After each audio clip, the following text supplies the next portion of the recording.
السلام علیکم ورحمۃ اللہ وبرکاتہ۔ کیا حال ہے سب کا؟ اہلاً و سہلاً مرحبا۔ آپ سب کو خوش آمدید کہتی ہوں قرآن کی اس مجلس میں۔ اللہ سبحانہ و تعالیٰ کا بہت بڑا احسان ہے کہ اس نے زندگی میں ایک بار پھر موقع دیا ہے کہ ہم قرآن مجید کے ترجمے سے گزر جائیں۔ نبی صلی اللہ علیہ وسلم ہر رمضان میں جبریل علیہ السلام کے ساتھ دورہ قرآن کیا کرتے تھے، اور آخری سال آپ نے 2 بار قرآن مجید کو دہرایا۔ اسی سنت پر عمل کرتے ہوئے ایک چھوٹی سی کوشش ہے کہ ہم بھی اس رمضان کی تیاری کرتے ہوئے، قرآن سے مضبوط تعلق قائم کرتے ہوئے قرآن مجید کے ترجمے کو دہرا سکیں۔ اللہ سبحانہ تعالیٰ سے دعا ہے کہ وہ ہمارے اس وقت میں برکت ڈالے اور ہمیں وہ بہترین باتیں سکھا دے جن پر عمل کر کے ہماری زندگی بدل جائے، اور جب ہم اپنے رب سے ملاقات کریں تو وہ ہمیں دیکھ کر خوش ہو جائے۔ اللہ سبحانہ تعالیٰ اس عمل کو پورے کا پورا خالص نیت کے ساتھ ہماری حسنات کا ذریعہ بنائے۔ یہ دورہ قرآن کینیڈا میں 2024 میں شروع ہو رہا ہے۔ مجھے یاد ہے کہ پہلا دورہ قرآن 2004 میں ہوا تھا۔ آج 20 سال بعد اللہ تعالیٰ نے پھر موقع دیا ہے۔ اس دوران بیچ میں اور بھی ہوئے ہیں، لیکن 20 سال کا ایک وقت گزر گیا ہے آپ لوگوں کو بھی قرآن سنتے ہوئے اور پڑھتے ہوئے۔ الحمدللہ، اللہ تعالیٰ ہمیں ساری زندگی اسی سے جوڑے رکھے۔ تو آئیے شروع کرتے ہیں۔ اعوذ باللہ من الشیطان الرجیم،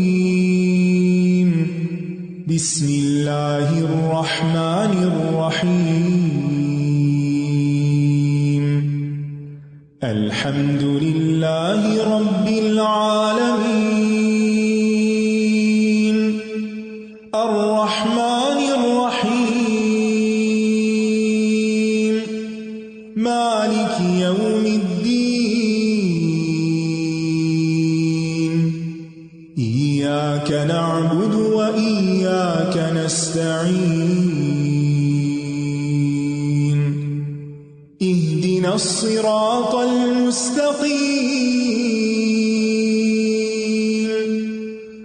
صراط الذین انعمت علیہم غیر المغضوب علیہم ولا الضالین۔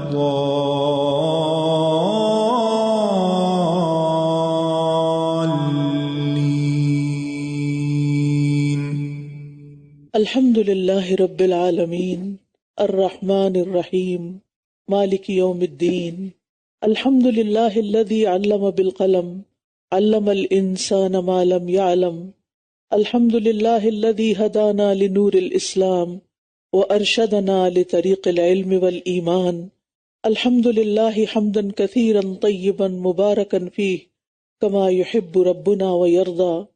سب تعریف اللہ کے لیے ہے جو تمام جہانوں کا رب ہے۔ وہ بڑا مہربان، نہایت رحم کرنے والا ہے، بدلے کے دن کا مالک ہے۔ سب تعریف اللہ کے لیے ہے جس نے قلم کے ساتھ لکھنا سکھایا اور انسان کو وہ کچھ سکھایا جو وہ جانتا نہیں تھا۔ سب تعریف اللہ کے لیے ہے جس نے اسلام کے نور کی طرف ہمیں ہدایت دی اور علم اور ایمان کے راستے کی طرف ہماری رہنمائی کی۔ سب تعریف اللہ کے لیے ہے، بہت زیادہ تعریف، پاکیزہ اور بابرکت تعریف، جسے ہمارا رب پسند کرتا ہے اور اس سے راضی ہوتا ہے۔ قرآن مجید اللہ تعالیٰ کی طرف سے ایک عظیم نعمت ہے، نصیحت ہے، ہدایت ہے، رحمت ہے اور سراسر شفا ہے ان بیماریوں کے لیے جو دلوں میں ہیں۔ ایمان والوں کے لیے یہ اللہ کی طرف سے فضل اور رحمت کا باعث ہے۔ قرآن کی مجالس میں رحمت اور سکینت اترتی ہے۔ رسول اللہ صلی اللہ علیہ وسلم نے فرمایا، جو لوگ اللہ کے گھروں میں سے کسی گھر میں اللہ کی کتاب کی تلاوت کرتے ہیں اور اس کی باہم تعلیم میں مصروف ہوتے ہیں، ان پر سکینت اترتی ہے، رحمت انہیں ڈھانپ لیتی ہے، فرشتے انہیں گھیر لیتے ہیں اور اللہ ان کا ذکر اپنے پاس موجود فرشتوں میں کرتے ہیں۔ بہترین ہے وہ لوگ جو قرآن سیکھیں اور سکھائیں۔ رسول اللہ صلی اللہ علیہ وسلم نے فرمایا، خیرکم من تعلم القرآن وعلمہ، تم میں سے بہترین وہ ہے جو قرآن سیکھے اور سکھائے، اور جس کے ساتھ اللہ بھلائی کا ارادہ کرتا ہے اسے دین کی سمجھ دے دیتا ہے۔ اس کتاب کے ساتھ برکتیں اترتی ہیں۔ اللہ سے دعا ہے کہ وہ ہمیں اس کی برکتوں سے مالا مال فرمائے۔ بعض مفسرین کہا کرتے تھے، ہم قرآن پڑھنے میں مشغول ہوئے تو ہمیں دنیا میں برکات اور خیرات نے ڈھانپ لیا۔ ابن قیم کہتے ہیں، کسی بھی بندے کے لیے قرآن کی قرات، اس میں لمبا غور و فکر کرنے اور اپنی سوچ کو آیات کے معنی پر مرکوز کرنے سے بڑھ کر اس کی زندگی اور آخرت میں زیادہ فائدہ مند اور اس کی نجات کو زیادہ قریب کرنے والی چیز کوئی اور نہیں۔ گویا یہ قرآن ہمیں دنیا اور آخرت دونوں کے فائدوں سے مالا مال کرتا ہے۔ تو آئیے آغاز کرتے ہیں۔ نحمدہ ونصلی علی رسولہ الکریم، اما بعد فاعوذ باللہ من الشیطان الرجیم، بسم اللہ الرحمن الرحیم۔ رب اشرح لی صدری ویسر لی امری واحلل عقدۃ من لسانی یفقہوا قولی۔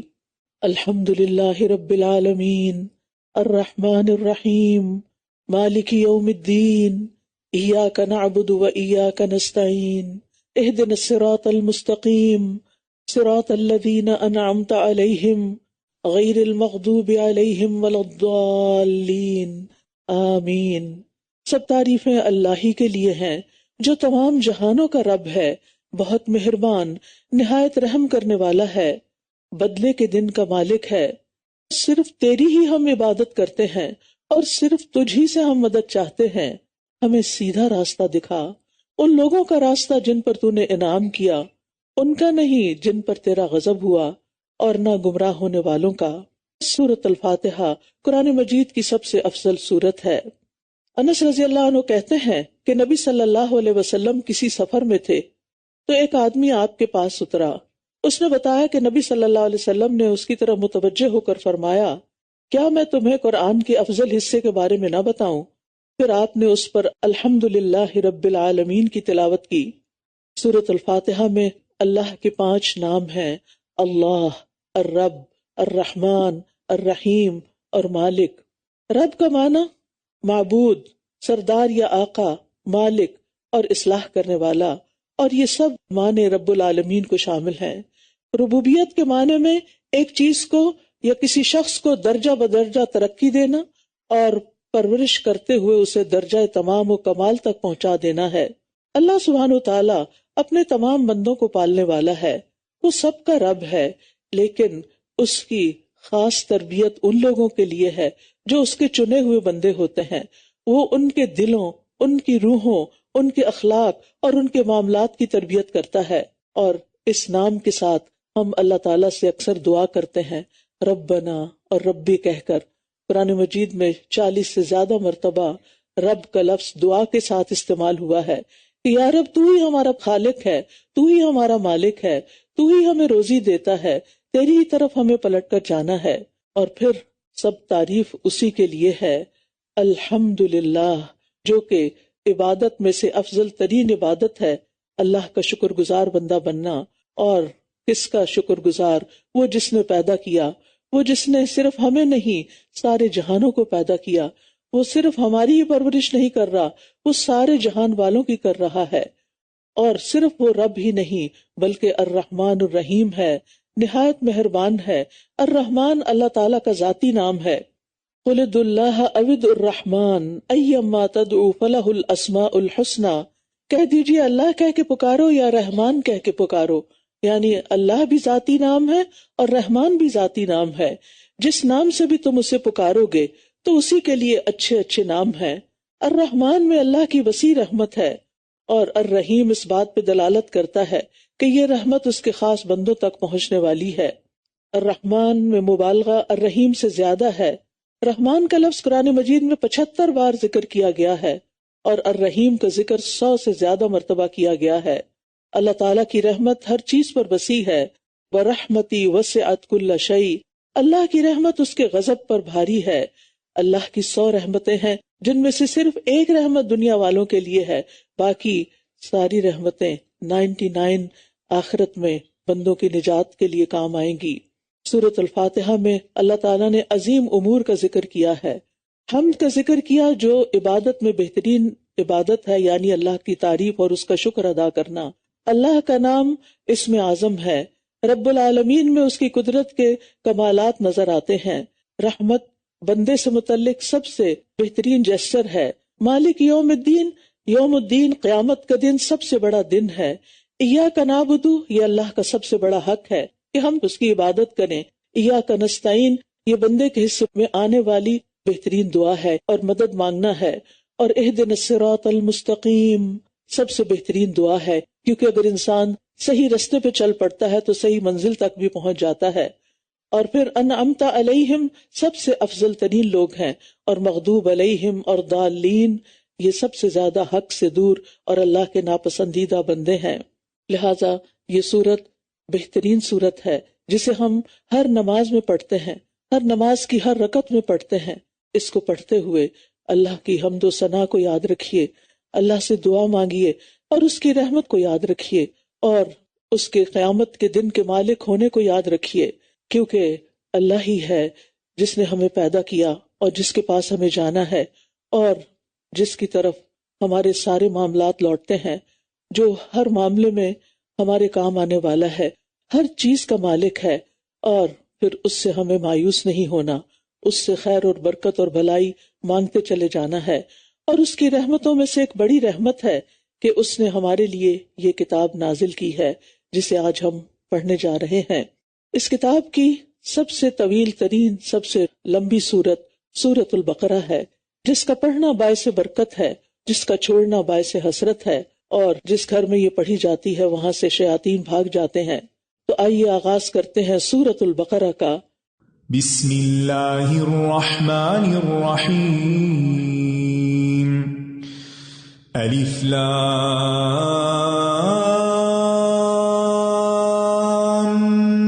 میم،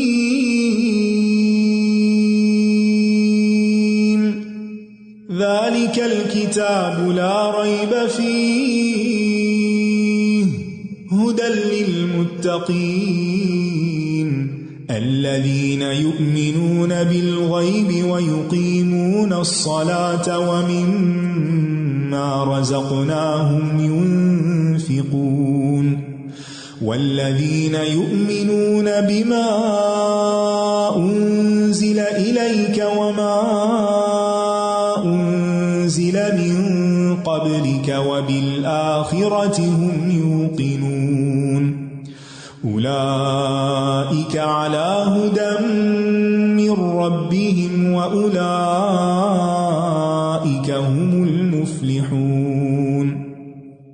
الف لام میم، الف لام میم، ذالک الکتاب لا ریب فیہ ھدی للمتقین، یہ وہ کتاب ہے جس میں کوئی شک نہیں، تقوی والوں کے لیے ہدایت کا ذریعہ ہے۔ کون ہے تقوی والے؟ الذین یؤمنون بالغیب ویقیمون الصلاة ومما رزقناہم ینفقون۔ تقوی والے تو وہ ہیں وہ جو غیب پر ایمان لاتے ہیں اور نماز قائم کرتے ہیں، اور جو رزق ہم نے انہیں دیا ہے اس میں سے وہ خرچ کرتے ہیں۔ غیب سے مراد وہ سارے حقائق ہیں جو انسان کے حواس اور عقل کی رسائی سے باہر ہیں۔ حدیث جبریل جس کے راوی امیر المؤمنین عمر رضی اللہ عنہ ہیں، اس میں رسول اللہ صلی اللہ علیہ وسلم نے ایمان کی تعریف یہ بیان فرمائی کہ آدمی اللہ تعالیٰ پر، اس کے فرشتوں پر، اس کی کتابوں پر، اس کے رسولوں پر، یوم آخرت پر اور اچھی یا بری تقدیر پر ایمان لائے، اور یہ سب چیزیں غیب میں شامل ہیں کیونکہ انہیں دیکھے بغیر ان پر ایمان لایا جاتا ہے۔ کتاب اگرچہ ہمارے سامنے ہے، یہ اتری بذریعہ وحی ہے، لہٰذا وحی بھی ایک غیبی عمل ہے، تو اس کتاب سے وہ ہدایت پا سکتا ہے جو غیب پر اور ان تمام چیزوں پر ایمان رکھتا ہو۔ تو غیب پر ایمان لانے والے ہی متقی ہیں۔ والذین یؤمنون بما انزل الیک وما انزل من قبلک وبالآخرۃ ھم یوقنون، اور وہ جو اس پر ایمان لاتے ہیں جو آپ پر نازل کیا گیا، یعنی قرآن اور سنت، کیونکہ آپ پر صرف قرآن نہیں اترا۔ اللہ تعالیٰ فرماتے ہیں وَأَنزَلَ اللَّهُ عَلَيْكَ الْكِتَابَ وَالْحِكْمَةَ، اور اللہ نے آپ پر کتاب اور حکمت نازل فرمائی ہے، یعنی صرف کتاب نازل نہیں ہوئی، حدیث بھی اللہ کی طرف سے نازل ہوئی ہے جو نبی صلی اللہ علیہ وسلم پر وحی خفی کے ذریعے نازل ہوئی، جس کی ہم تلاوت نہیں کرتے لیکن وہ بھی وحی پر مبنی ہے۔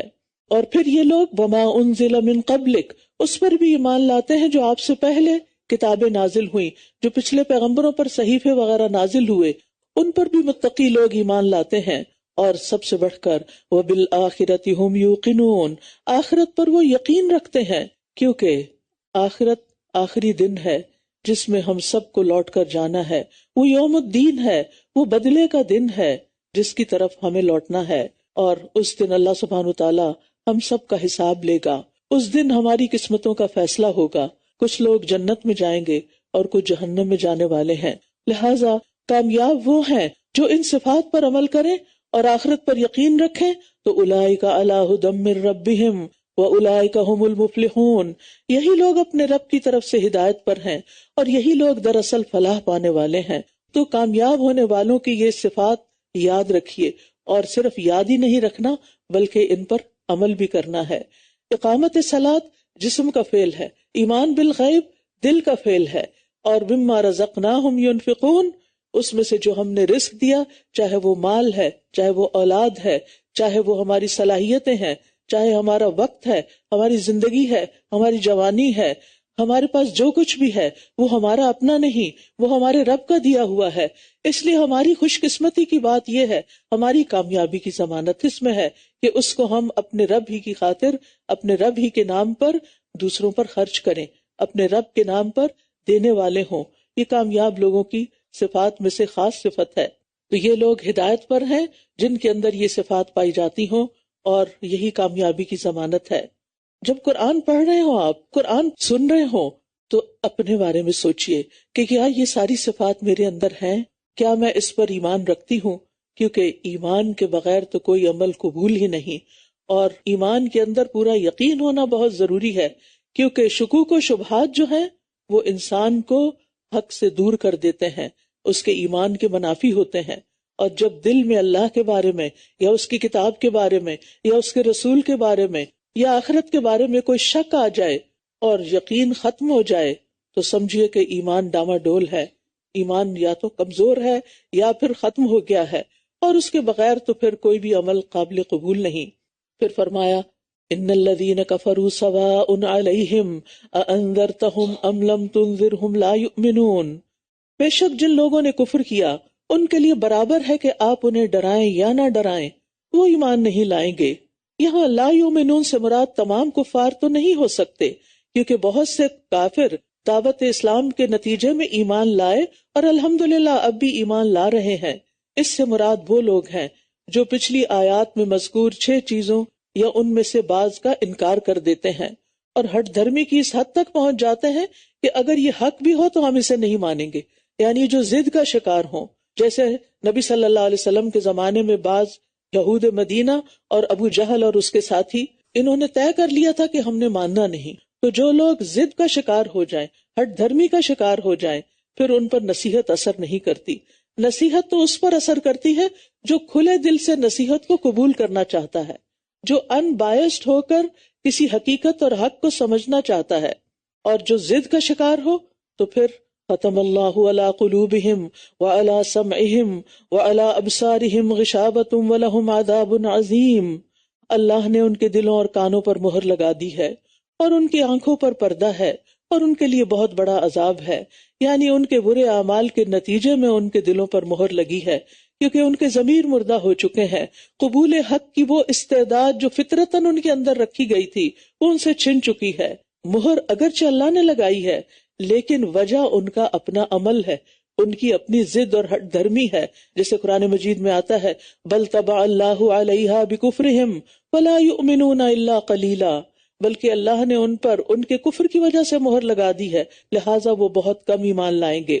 اور عام انسانوں کے لیے گناہ جو ہیں وہ دلوں کو سیاہ کر دیتے ہیں۔ اگر انسان گناہ کرتا ہے اور دل پہ سیاہ نقطہ آتا ہے اور دل کے اندر ایک پریشانی آتی ہے تو انسان کو باز آ جانا چاہیے، استغفار اور توبہ کرنی چاہیے، تو انسان کا دل پھر سے چمک اٹھتا ہے، پھر سے دل زندہ ہو جاتا ہے۔ لیکن اگر وہ دوبارہ گناہ کرتا ہے تو نقطہ بڑھا دیا جاتا ہے یہاں تک کہ وہ دل پہ چھا جاتا ہے، اور یہی وہ زنگ ہے جس کا اللہ نے ذکر کیا، کلا بل ران علی قلوبہم ما کانوا یکسبون، ہرگز نہیں بلکہ زنگ بن کے چھا گیا ہے ان کے دلوں پر جو وہ کمائی کرتے ہیں۔ لہٰذا اپنے دلوں کا جائزہ لیتے رہیے کہ دل روشن ہے یا سیاہ ہے، دل مطمئن ہے یا بے چین ہے۔ اگر بے چین ہے تو پھر قرآن کی تلاوت اور قرآن کے معنی پر غور کر کے دلوں کو شفا حاصل کرنے کے قابل بنائیے۔ پہلی کچھ آیات متقین کے بارے میں تھی، دوسری کفار کے بارے میں، اور اب منافقین کے بارے میں 13 آیات ہیں، کیونکہ نفاق کا پتہ چلانا مشکل ہوتا ہے، لہٰذا اللہ سبحانہ وتعالیٰ نے ان کی کچھ علامات بتا دیں۔ وَمِنَ النَّاسِ مَن يَقُولُ آمَنَّا بِاللَّهِ وَبِالْيَوْمِ الْآخِرِ وَمَا هُمْ بِمُؤْمِنِينَ، اور لوگوں میں سے کچھ وہ ہیں جو کہتے ہیں کہ ہم اللہ پر اور آخرت کے دن پر ایمان لے آئے ہیں، حالانکہ وہ مومن نہیں ہیں، کیونکہ اللہ ان کے دلوں کا حال جانتا ہے نا۔ ایمان تو دل میں ہوتا ہے، اور دل دوسرے انسانوں کے سامنے نہیں ہوتے، اللہ ہی کو پتا ہوتا ہے کہ دلوں کا حال کیا، لہٰذا اللہ نے دلوں کا حال کھول کے رکھ دیا کہ ان کے دلوں میں ایمان نہیں۔ وہ اللہ کو دھوکہ دیتے ہیں اور ان لوگوں کو جو ایمان لائے، حالانکہ یہ اپنے آپ ہی کو دھوکہ دے رہے ہیں اور یہ اس کا شعور بھی نہیں رکھتے، کیونکہ بیمار دل نیکی اور بدی کا احساس نہیں کر سکتا، اس کا فرق نہیں جانتا۔ دل بیمار ہو تو اچھے برے کا شعور بھی ختم ہو جاتا ہے، پھر انسان اچھے کو برا اور برے کو اچھا سمجھنے لگتا ہے۔ جیسے بیمار انسان کے منہ کا ذائقہ تبدیل ہو جاتا ہے نا، تو اگر آپ اس کو کوئی میٹھی چیز بھی کھانے کو دیں تو وہ کہے گا یہ کڑوی ہے، لے جاؤ، مجھے نہیں کھانی۔ تو یہی حال نفاق کا ہوتا ہے۔ قرآن مجید میں اللہ تعالیٰ فرماتے ہیں أَفَمَنْ زُيِّنَ لَهُ سُوءُ عَمَلِهِ فَرَآهُ حَسَنًا، تو کیا وہ شخص جس کے لیے اس کا برا عمل مزین کر دیا گیا تو اس نے اس کو اچھا سمجھا، اس شخص کی طرح ہو سکتا ہے جو ایسا نہیں؟ تو کچھ لوگ ایسے ہوتے ہیں جن کے برے اعمال ان کے لیے خوبصورت بنا دیے جاتے ہیں اور وہ سمجھتے ہیں کہ وہ بہت اچھا کر رہے ہیں۔ تو ہم سب کو اللہ تعالیٰ سے دعا کرنی چاہیے کہ یا رب ہمیں ہماری غلطیاں دکھا، ہمیں یقین دلا کہ ہم غلط کر رہے ہیں، تاکہ ہم ان پر توبہ کریں اور ہم اپنی اصلاح کریں، کیونکہ اصلاح کا موقع صرف اسی زندگی میں ہے، مرنے کے بعد کوئی اصلاح نہیں ہو سکے گی۔ فی قلوبہم مرض فزادہم اللہ مرضا ولہم عذاب علیم بما کانوا یکذبون، ان کے دلوں میں ایک مرض ہے تو اللہ نے ان کے مرض کو اور زیادہ کر دیا، اور ان کے لیے دردناک عذاب ہے کیونکہ یہ جھوٹ بولتے تھے۔ اور جب ان سے کہا جاتا ہے کہ زمین میں فساد نہ کرو تو کہتے ہیں کہ ہم تو صرف اصلاح کرنے والے ہیں۔ خبردار، بے شک یہی فساد کرنے والے ہیں، لیکن یہ شعور نہیں رکھتے۔ فساد کب ہوتا ہے؟ اللہ کی نافرمانی سے۔ فساد ہوتا ہے لوگوں پر ظلم ڈھانے سے۔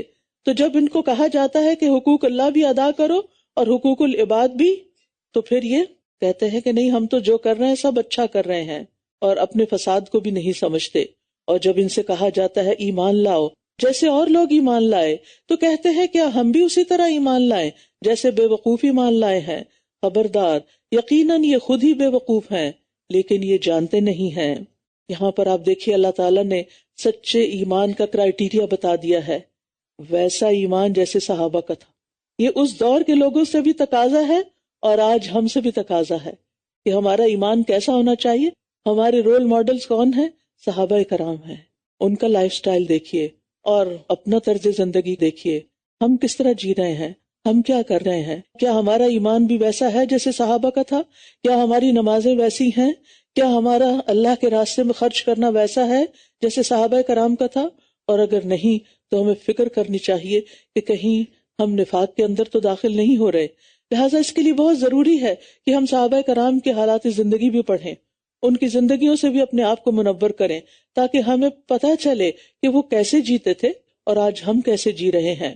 اور جب یہ ان لوگوں سے ملتے ہیں جو ایمان لائے تو کہتے ہیں ہم بھی ایمان لائے ہیں، اور جب اپنے شیطانوں کے پاس تنہا ہوتے ہیں تو کہتے ہیں کہ دراصل ہم تمہارے ساتھ ہیں، ہم تو صرف ان سے مذاق کر رہے ہیں۔ یہاں شیطانوں سے مراد ان کے لیڈرز ہیں۔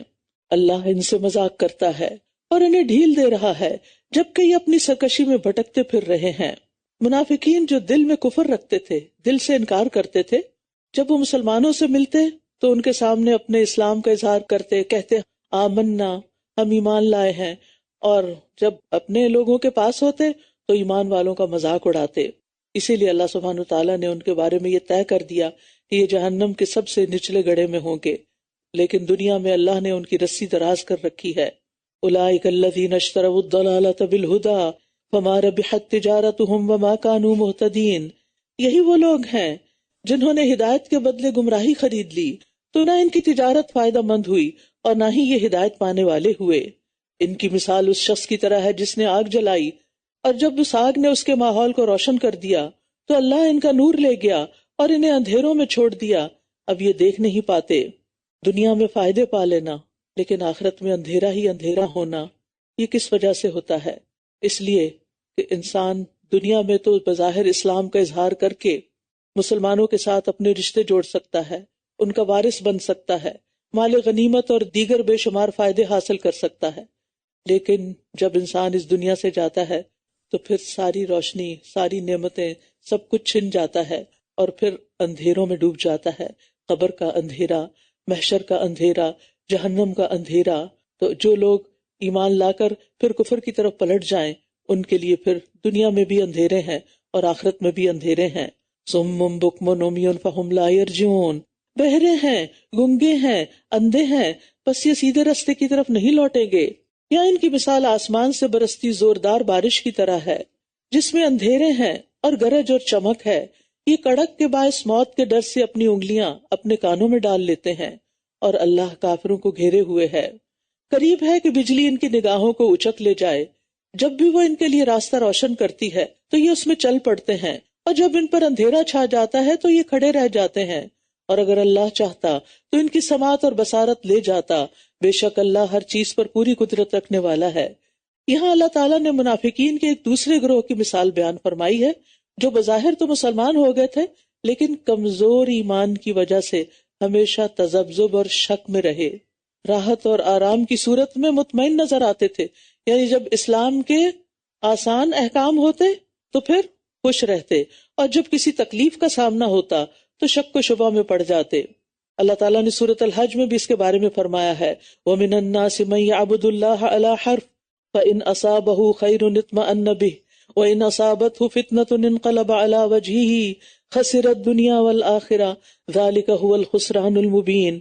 اور لوگوں میں سے کوئی وہ بھی ہے جو اللہ کی عبادت ایک کنارے پر کرتا ہے، پھر اگر اسے کوئی بھلائی پہنچ جائے تو اس کے ساتھ مطمئن ہو جاتا ہے، اور اگر اسے کوئی آزمائش آ پہنچے تو اپنے منہ پر الٹا پھر جاتا ہے۔ اس نے دنیا اور آخرت کا نقصان اٹھایا تو یہی صریح خسارہ ہے۔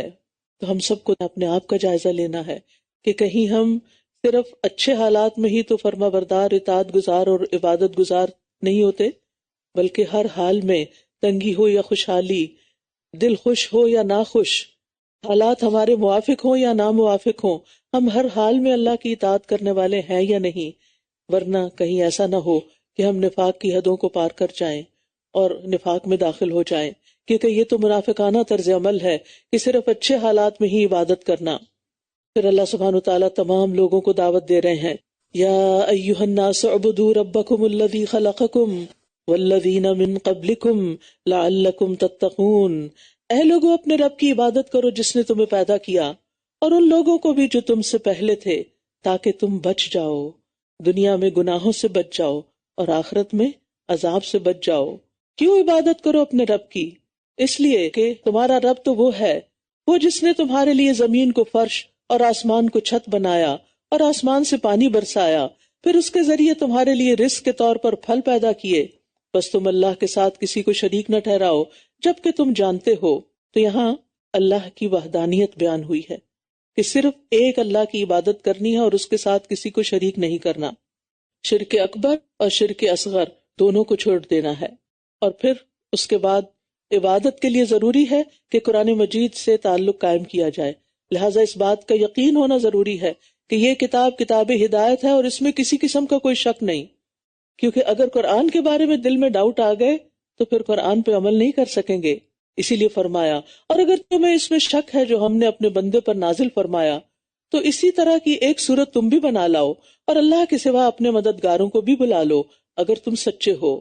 پھر اگر تم ایسا نہ کر سکو اور تم ہرگز ایسا کر بھی نہ سکو گے تو بچو اس آگ سے جس کا ایندھن انسان اور پتھر ہے، جو کافروں کے لیے تیار کی گئی ہے، اور خوشخبری دے دیجیے ان لوگوں کو جو ایمان لائے اور انہوں نے نیک عمل کیے کہ ان کے لیے ایسے باغات ہیں جن کے نیچے نہریں جاری ہیں، جب کبھی انہیں ان باغوں میں سے کوئی پھل کھانے کو دیا جائے گا تو وہ کہیں گے یہ تو وہی ہے جو اس سے پہلے ہم دیے گئے، یعنی دنیا میں، اور انہیں اس سے ملتے جلتے ہی دیے جائیں گے، اور وہاں ان کے لیے پاک صاف بیویاں ہوں گی اور وہ ان میں ہمیشہ رہنے والے ہیں۔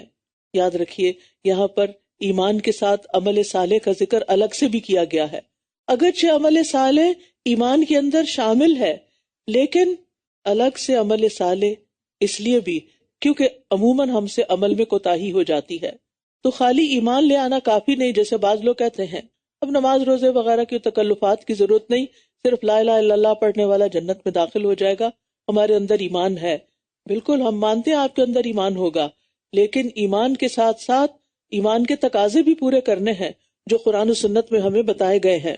اس کے بعد اللہ سبحانہ وتعالیٰ ایک مثال کے ذریعے بات سمجھاتے ہیں، ان اللہ لا یستحی ان یضرب مثلا ما بعوضۃ فما فوقها، بے شک اللہ اس سے نہیں شرماتا کہ وہ مچھر یا اس سے اوپر کسی چیز کی مثال بیان کرے۔ تو جو لوگ ایمان لائے وہ جانتے ہیں کہ یہ ان کے رب کی طرف سے سچ ہے، اور رہے وہ لوگ جنہوں نے انکار کیا تو وہ کہتے ہیں کہ اس مثال سے اللہ کی مراد کیا ہے۔ وہ اکثر لوگوں کو اس سے گمراہ کرتا ہے اور بہت سو کو اسی سے ہدایت بخشتا ہے، اور وہ اس سے گمراہ کرتا بھی ہے تو صرف فاسقوں کو۔ جب قرآن نے چیلنج کیا کہ اگر تمہیں کتاب کے بارے میں شک ہے تو پھر اس جیسی ایک صورت ہی بنا لو، لیکن وہ نہ بنا سکے تو انہوں نے اپنی ناکامی کو کس طرح ظاہر کیا؟ قرآن پر اعتراض کر کے۔ جب انسان کے پاس دلیل نہیں ہوتی تو پھر اعتراض ہوتا ہے، پھر الزام تراشی ہوتی ہے، پھر اس سے اگلے مرحلے پر گالی گلوچ ہوتی، پھر اس سے اگلے مرحلے پر تصادم شروع ہو جاتا ہے۔ تو اللہ سبحانہ وتعالیٰ فرماتے ہیں کہ اس کتاب کے اندر کوئی بھی چیز بیکار نہیں۔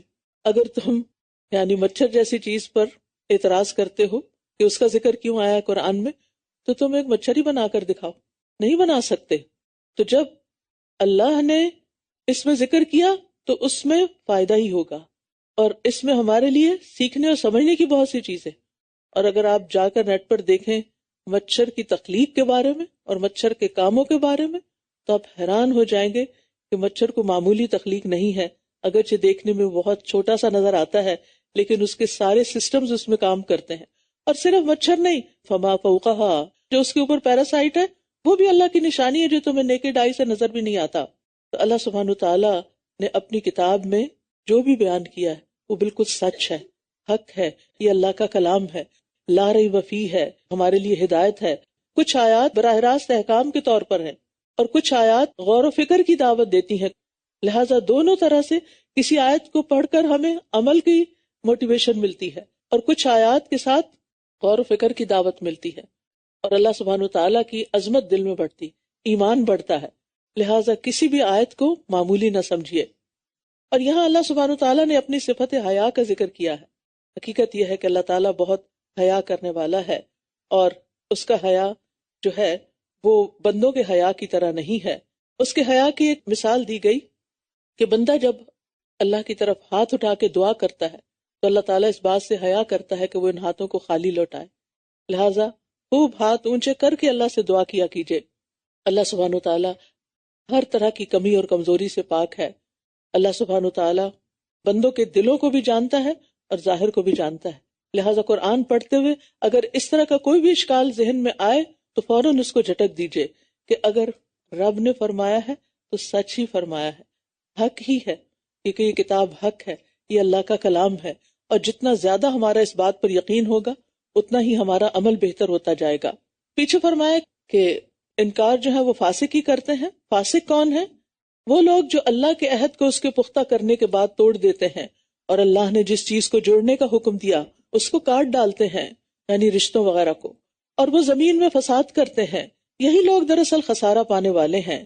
کیف تکفرون باللہ وکنتم امواتا واحیاکم ثم یمیتکم ثم یحییکم ثم الیہ ترجعون۔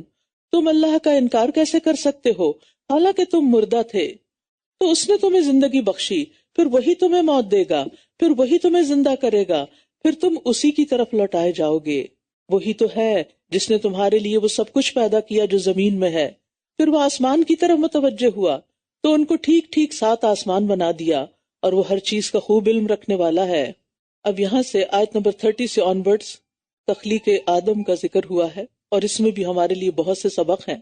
وَإِذْ قَالَ رَبُّكَ لِلْمَلَائِكَةِ إِنِّي جَاعِلٌ فِي الْأَرْضِ خَلِيفَةً، اور جب آپ کے رب نے فرشتوں سے فرمایا کہ میں زمین میں ایک خلیفہ بنانے والا ہوں۔ خلیفہ وہ ہوتا ہے جو کسی کی موت کے بعد یا اس کے غائب ہونے کی صورت میں اس کا جانشین بنے، یا کام خود سر انجام نہ دے سکنے کی صورت میں بعض معاملات میں اس کا نائب ہو۔ یہاں خلیفہ سے مراد اللہ کا خلیفہ لینا درست نہیں، کیونکہ اللہ تعالیٰ پر نہ تو موت آئے گی، نہ وہ غائب ہے، اور نہ وہ اپنے کاموں میں کسی کا محتاج ہے۔ یہاں خلیفہ سے مراد وہ لوگ ہیں جو نسلاً بعد نسلاً ایک دوسرے کے جانشین بنیں گے۔ تو اس طرح خلیفہ سے مراد صرف آدم علیہ السلام ہی نہیں بلکہ پوری نوع انسانی ہے۔ تو جب آپ کے رب نے فرشتوں سے فرمایا کہ میں زمین میں خلیفہ بنانے والا ہوں، کیونکہ زمین پر پہلے جنات تھے، ان کے بعد انسان آئے اور انہوں نے زمین کا انتظام سنبھالا، انہوں نے کہا کیا آپ اس میں ایسے کو خلیفہ بنائیں گے جو اس میں فساد کرے گا اور خون بہائے گا؟ کیونکہ وہ جنات کے طرز عمل سے یہ جانتے تھے، ان کے پاس غیب کا علم نہیں تھا کہ فیوچر کے بارے میں کچھ جانتے تھے، بلکہ پچھلے تجربے کی بنیاد پر وہ یہ بات کہہ رہے تھے۔ اور ہم آپ کی تعریف کے ساتھ تسبیح کرتے ہیں اور آپ کی پاکیزگی بیان کرتے ہیں۔ فرمایا بے شک میں جانتا ہوں جو تم نہیں جانتے۔ یاد رکھیے فرشتوں پر ایمان لانا بھی ضروری ہے۔ اگر آپ دیکھیں تو یہاں اگرچہ آیات کا بظاہر کانٹیکس کچھ اور نظر آتا ہے، لیکن انہی آیات کے اندر ایمان بالغیب بھی ہے، انہی آیات میں اللہ تعالیٰ کی توحید کا ذکر بھی ہے، انہی آیات میں رسالت کا ذکر بھی ہے، کتاب پر ایمان کا ذکر بھی ہے، آخرت پر ایمان کا ذکر بھی ہے، اور یہاں فرشتوں پر ایمان کا ذکر بھی ہے۔ اور یہاں آپ دیکھیے کہ فرشتوں نے جب یہ کہا کہ آپ زمین پر ایک ایسے کو نائب بنانے والے ہیں جو اس میں خون بہائے گا، تو یہ اللہ تعالیٰ پر اعتراض نہیں تھا، انہوں نے بس اپنا کنسرن شو کیا تھا۔ اور اس نے آدم کو، یعنی اللہ نے آدم کو سب کے سب نام سکھا دیے، پھر انہیں فرشتوں کے سامنے پیش کیا اور فرمایا اگر تم سچے ہو تو مجھے ان سب کے نام بتاؤ۔ انہوں نے کہا آپ پاک ہیں، ہم کچھ نہیں جانتے سوائے اس کے جو آپ نے ہمیں سکھا دیا، بے شک آپ تو خوب علم رکھنے والے، بہت حکمت والے ہیں۔ اس سے ایک اور بات پتہ چل رہی کہ فرشتوں کے پاس بس اپنے فیلڈ کا ہی علم ہے، وہ غیب نہیں جانتے۔ فرشتے نہیں جانتے تو جنات کہاں سے جانتے ہیں؟ لہٰذا جنات کے ذریعے غیب کا علم معلوم کرنا انتہائی غلط چیز ہے۔ اور آپ دیکھیے کہ فرشتوں کا علم جو ہے یہاں جزوی علم ہے، اور وہ مقرب ترین مخلوق ہے اللہ تعالیٰ کی، اس کے باوجود علم غیب نہیں ہے ان کے پاس۔ غیب تو صرف اللہ ہی جانتا ہے۔ حضرت عائشہ نے فرمایا جو شخص تمہیں کہے کہ نبی صلی اللہ علیہ وسلم غیب جانتے تھے تو بلا شبہ اس نے جھوٹ کہا، اللہ تو فرماتا ہے کہ اس کے سوا کوئی غیب نہیں جانتا۔ اور یہاں اس آیت کے آخر میں اللہ تعالیٰ کے دو نام العلیم اور الحکیم کا ذکر ہوا ہے۔ یہ دونوں نام 29 مرتبہ اللہ تعالیٰ کی کتاب میں مل کر آئے ہیں، العلیم اور الحکیم۔ العلیم وہ جس کا علم کامل ہے، اور الحکیم جس کے سارے فیصلے حکمت پر مبنی ہیں۔ زمین و آسمان کی کوئی چیز اس پر پوشیدہ نہیں، اس کے علم نے ہر چیز کا احاطہ کر رکھا ہے، ظاہر کا، باطن کا، باریکی کا، بڑائی کا، اور ہر طرح کا، لیکن اس کے ساتھ ساتھ وہ حکمت بھی رکھتا ہے۔ عام طور پر یہ ہوتا ہے کہ جس شخص کے پاس بہت علم ہو وہ بہت اوور کانفیڈنٹ ہو جاتا ہے، اور اس کی وجہ سے بعض اوقات اس کے اندر ایروگنس آ جاتی ہے، لیکن اللہ سبحانہ وتعالیٰ العلیم ہونے کے ساتھ ساتھ الحکیم ہے۔ قال یا آدم انبئہم باسمائہم، فرمایا اے آدم انہیں ان کے نام بتاؤ۔ پھر جب اس نے انہیں ان سب کے نام بتا دیے تو فرمایا کیا میں نے تمہیں کہا نہ تھا کہ بے شک میں آسمانوں اور زمین کے غیب جانتا ہوں، اور میں جانتا ہوں جو کچھ تم ظاہر کرتے ہو اور جو تم چھپاتے ہو۔ اور جب ہم نے فرشتوں سے کہا آدم کو سجدہ کرو تو ان سب نے سجدہ کیا سوائے ابلیس کے، اس نے انکار کر دیا اور تکبر کیا اور وہ کفر کرنے والوں میں سے ہو گیا۔ اور ہم نے کہا اے آدم تم اور تمہاری بیوی دونوں جنت میں رہو اور اس میں جہاں کہیں سے چاہو بے روک ٹوک کھاؤ، لیکن اس درخت کے قریب نہ جانا ورنہ تم دونوں ظالموں میں سے ہو جاؤ گے۔ آخرکار شیطان نے ان دونوں کو وہاں سے پھسلا دیا اور انہیں اس سے نکلوا دیا جہاں وہ تھے، اور ہم نے کہا اتر جاؤ، تم ایک دوسرے کے دشمن ہو اور تمہارے لیے ایک مدت تک زمین میں ٹھہرنا اور فائدہ اٹھانا ہے۔ بعض لوگوں کا خیال ہے کہ شیطان جو ہے وہ بھی فرشتہ تھا، وہ فرشتہ نہیں تھا، لیکن اپنی عبادت اور اپنے ظاہری اعمال کی بنا پر فرشتوں کے قریب ہو گیا تھا اور فرشتوں کے ساتھ ساتھ ہوتا تھا، لیکن اس کے دل کے اندر وہی نفاق چھپا ہوا تھا جو نبی صلی اللہ علیہ وسلم کے زمانے میں اور ہر دور میں ایسے لوگوں کے اندر ہوتا ہے کہ ان کے ظاہری اعمال بڑے نیک ہوتے ہیں جو دکھاوے کے ہوتے ہیں، لیکن اندر ایمان نہیں ہوتا۔ تو شیطان کے بھی اندر صحیح ایمان نہیں تھا اور اس کے اندر تکبر تھا جو کہ ایمان کے منافع ہوتا ہے۔ اسی لیے تکبر اگر رائی کے دانے برابر بھی ہے تو انسان جنت میں داخل نہ ہو سکے گا۔ تو اس بنا پر اس نے انکار کر دیا۔ اس کی انشاءاللہ تفصیل آگے سورۃ الاعراف میں آئے گی، لیکن یہ ہے کہ یہاں جو بات بتانا مقصود ہے وہ یہ کہ شیطان نے آدم علیہ السلام اور ان کی بیوی کو جو دونوں جنت کی نعمتوں کے مزے کر رہے تھے وہاں سے ان کو نکلوا کے چھوڑا۔ اس میں ایک بہت بڑی عبرت ہے ہم سب کے لیے کہ ہمیں بھی شیطان ہر اس عمل کی طرف لے جاتا ہے، خوشنما بنا کے دکھاتا ہے اور ہم سے جھوٹے وعدے کرتا ہے کہ اس کے کرنے سے کچھ نہیں ہوگا، یہ تو معمولی سی چیز ہے، بس کر لو، دیکھو اس کا کتنا فائدہ ہے. برائی کو خوبصورت بنا کے پیش کرتا ہے. اور اس کا اصل مقصد کیا ہے کہ بنی نوع آدم کو کسی بھی طرح جنت میں جانے سے روک دیا جائے، بلکہ وہ اس کے ساتھ ہمیشہ کے لیے جہنم میں جا کے جلیں. تو آپ دیکھیں کہ آدم علیہ السلام جن کو اللہ نے اپنے ہاتھ سے بنایا اور فرشتوں کو جن کے آگے سجدہ کروایا، اگر ان کو شیطان نے پھسلا لیا تو ہمارے ایمان کا کیا حال ہے اور ہمارے یقین کا کیا حال ہے، اور ہم اس دشمن کی زد میں کس قدر ہو سکتے ہیں. لہٰذا ہم سب کو چوکنا رہنے کی ضرورت ہے. پھر آدم نے اپنے رب سے توبہ کے چند کلمات سیکھ لیے، اللہ سبحانہ وتعالیٰ نے خود ہی سکھائے، اور پھر انہی کلمات سے توبہ کی تو اس نے اس پر مہربانی کی. بے شک وہ بہت توبہ قبول کرنے والا، نہایت رحم کرنے والا ہے.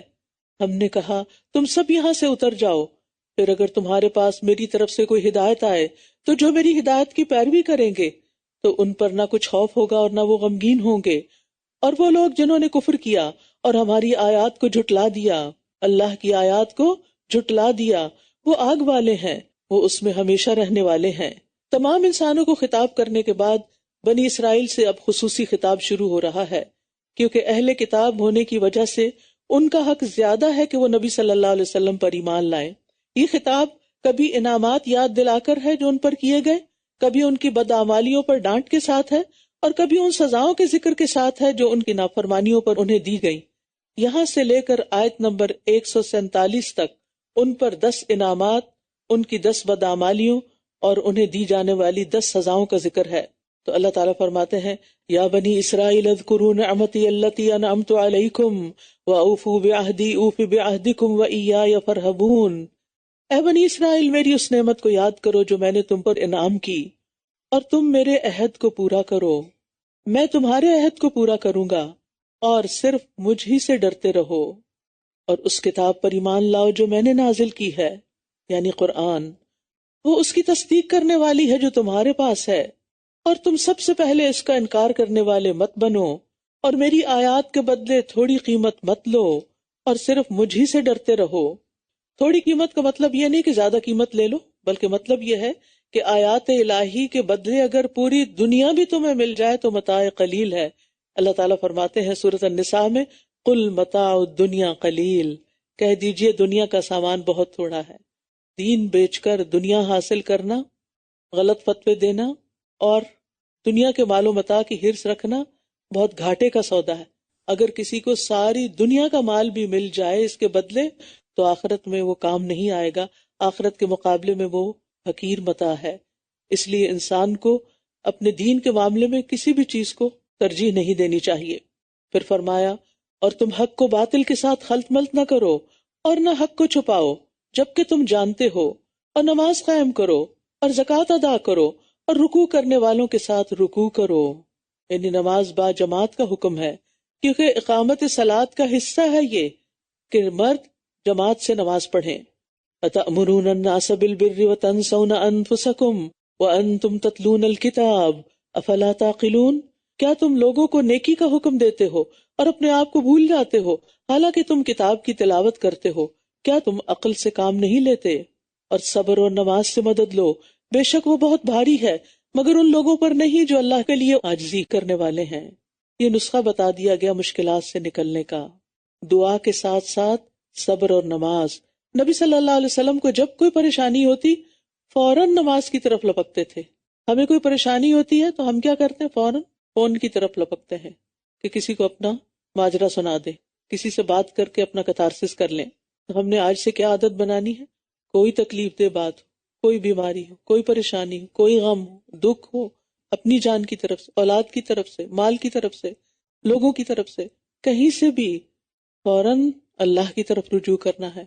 نماز اور صبر منہ بند رکھنا ہے، اپنے آپ کو اللہ کی اطاعت پر جمع کر رکھنا ہے. لیکن یہ کام کون کر سکتے ہیں؟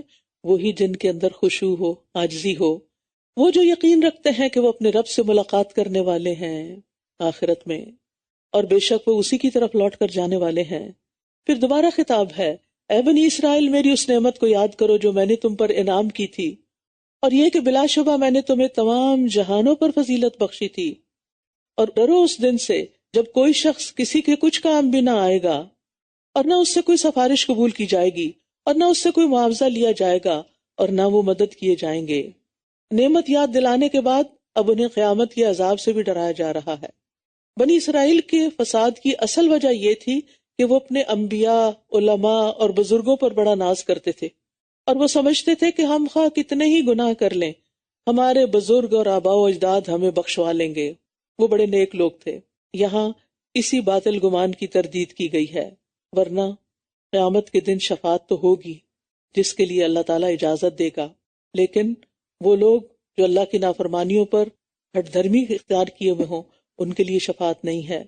آج ہمارے عقائد میں کیا چیز آ گئی ہے کہ جو جی چاہے کرو، حرام خوری کرو، دوسروں کا مال غصب کر لو، دوسروں پر ظلم اور زیادتی کرو، دوسروں کو نیچا دکھاؤ، نماز کا دل چاہتا تو پڑھو، نہیں تو نہ پڑھو۔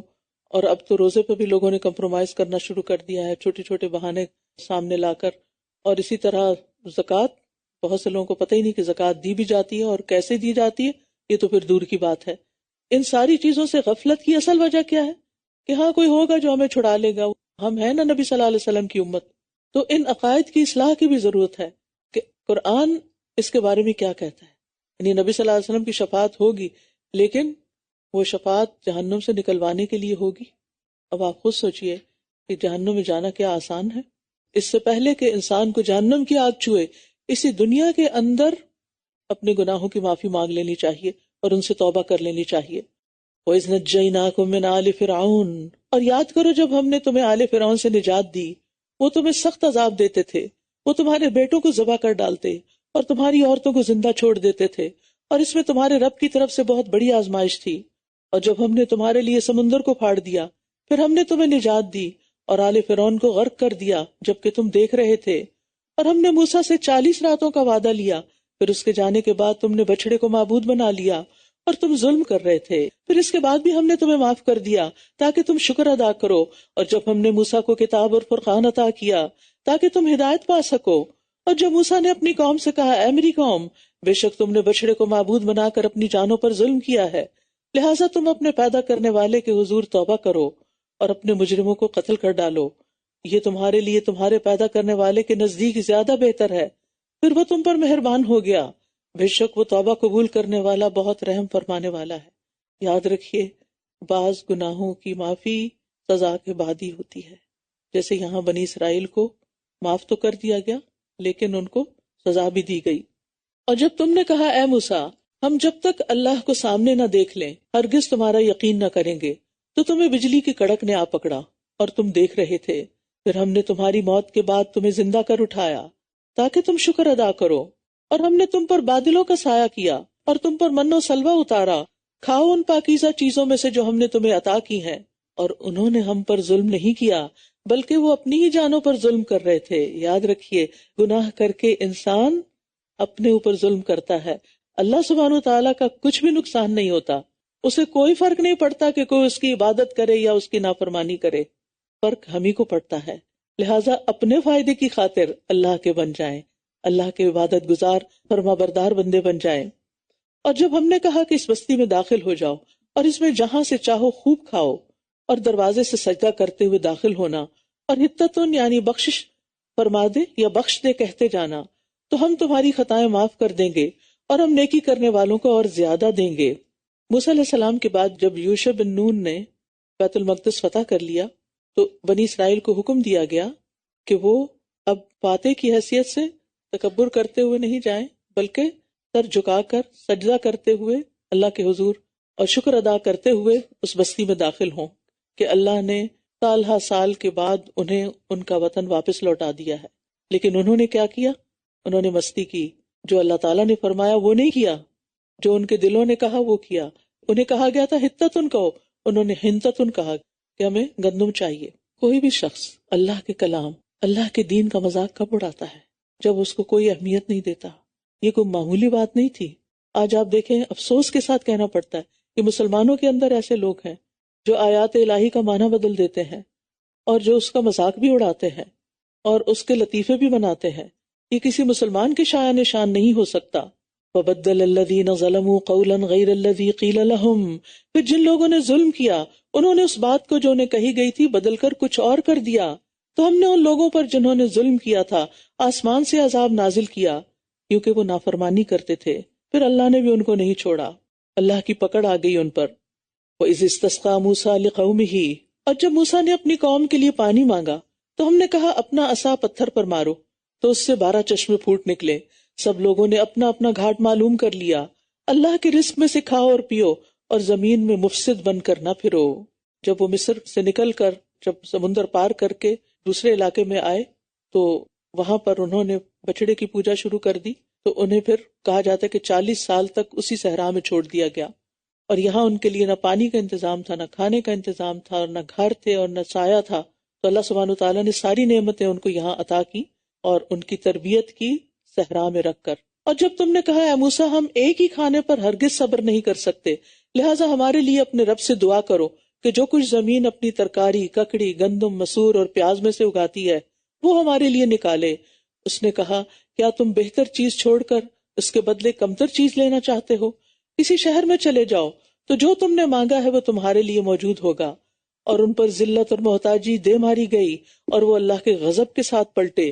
یہ اس وجہ سے ہوا کہ بے شک وہ اللہ کی آیات کا انکار کرتے اور نبیوں کو ناحق قتل کرتے تھے۔ یہ سب اس وجہ سے بھی تھا کہ وہ نافرمانی کرتے اور حد سے بڑھ جاتے تھے۔ یہ تھے وہ لوگ جو اللہ کو مانتے تھے، رسول کو مانتے تھے، لیکن عمل سے خالی تھے۔ آج ان کی مثال سے ہمیں سبق لینا چاہیے۔ جہاں عذاب کی بات ہوئی، ظاہر ہے کہ سارے بنی اسرائیل ایک جیسے نہیں تھے، ان میں اچھے عمل کرنے والے بھی تھے، تو ان کو خوشخبری بھی سنائی گئی۔ ان الذین آمنوا والذین ہادوا والنصارى والصابئین من آمن باللہ والیوم الآخر وعمل صالحا فلہم اجرہم عند ربہم ولا خوف علیہم ولا ہم یحزنون۔ بے شک جو لوگ ایمان لائے اور جو یہودی بن گئے اور عیسائی اور صابی، جو بھی اللہ اور یوم آخرت پر ایمان لائے اور نیک عمل کرے، تو ایسے لوگوں کے لیے ان کا اجر ان کے رب کے پاس ہے، اور ان پر نہ کوئی خوف ہوگا اور نہ ہی وہ غمگین ہوں گے۔ اس آیت سے بعض لوگوں نے یہ معنی لیا ہے کہ کسی بھی مذہب سے تعلق رکھنے والا اگر صرف اللہ کو اور یوم آخرت کو مانتا ہے تو جنت اس کے لیے ہے۔ یہاں اس مقصد کے لیے آیت نازل نہیں کی گئی۔ قرآن مجید کی صرف اسی ایک آیت کو سامنے رکھ کر فیصلہ نہیں کیا جائے گا، بلکہ دیکھا جائے گا کہ دیگر آیات میں کن چیزوں پر ایمان لانے کا ذکر کیا گیا ہے۔ تو پورے قرآن کو ماننا ضروری ہے، صرف ایک آیت کو آئسولیٹ کر کے اپنی مرضی کے مطلب مت نکالیں۔ اور جب ہم نے تم سے پختہ عہد لیا اور کوہ طور کو تم پر بلند کیا اور حکم دیا کہ جو ہم نے تمہیں دیا ہے اس کو مضبوطی سے پکڑ لو اور جو اس میں ہے اسے یاد رکھو تاکہ تم متقی بن جاؤ، پھر اس کے بعد تم اپنے اس عہد سے پھر گئے، تو اگر تم پر اللہ کا فضل اور اس کی رحمت نہ ہوتی تو تم ضرور خسارہ پانے والوں میں سے ہو جاتے۔ اور تم نے ان لوگوں کو اچھی طرح جان لیا جنہوں نے تم میں سے ہفتے کے دن کے بارے میں حد سے تجاوز کیا، تو ہم نے ان سے کہا کہ ذلیل بندر بن جاؤ۔ انہیں ہفتے کے دن مچھلیاں پکڑنے سے منع کیا گیا تھا، لیکن انہوں نے کیا کیا؟ اللہ تعالیٰ کے ساتھ ایک ٹرک کی۔ جمعے کی شام کو جال لگاتے اور اتوار کے دن مچھلیاں نکالتے، کیونکہ ہفتے کے دن مچھلیاں خوب ابھر کے اوپر آتی تھی اور خوب بڑی تعداد میں ٹریپ ہو جاتی تھی۔ تو بظاہر انہوں نے یہ شو کیا کہ ہم نے ہفتے کو کچھ نہیں کیا، ہم نے تو جمعے اور اتوار کو کام کیا ہے، لیکن اصل مقصد کو تو نہیں پورا کیا۔ لہٰذا اللہ سبحانہ تعالیٰ نے بھی پھر ان کو سزا دی۔ پھر ہم نے اس واقعے کو اس دور کے لوگوں کے لیے اور اس کے بعد آنے والوں کے لیے عبرت اور تقوی والوں کے لیے واضح و نصیحت بنا دیا۔ ہمارے لیے اس میں کیا سبق ہے کہ ہم اللہ کی آیات کا مذاق نہ اڑائیں، اللہ سبحانہ تعالیٰ کی آیات کے منمانے مطلب نہ نکالیں، اللہ تعالیٰ کی آیات پر اسی طرح عمل کریں جیسے ان کا تقاضا ہے عمل کرنے کا، نہ کہ اپنی خواہشات کے پیچھے چلیں۔ اور جب موسیٰ نے اپنی قوم سے کہا بے شک اللہ تمہیں حکم دیتا ہے کہ تم ایک گائے ذبح کرو، وہ کہنے لگے کیا تم ہم سے مذاق کر رہے ہو؟ کہا میں اس بات سے اللہ کی پناہ مانگتا ہوں کہ میں جاہلوں میں سے ہو جاؤں۔ بنی اسرائیل مصر میں طویل عرصے تک رہے تھے اور مصریوں کی طرح ان کے اندر بھی گائے کی عظمت پیدا ہو گئی تھی، یعنی ان کے دلوں میں گائے کی بہت عظمت تھی۔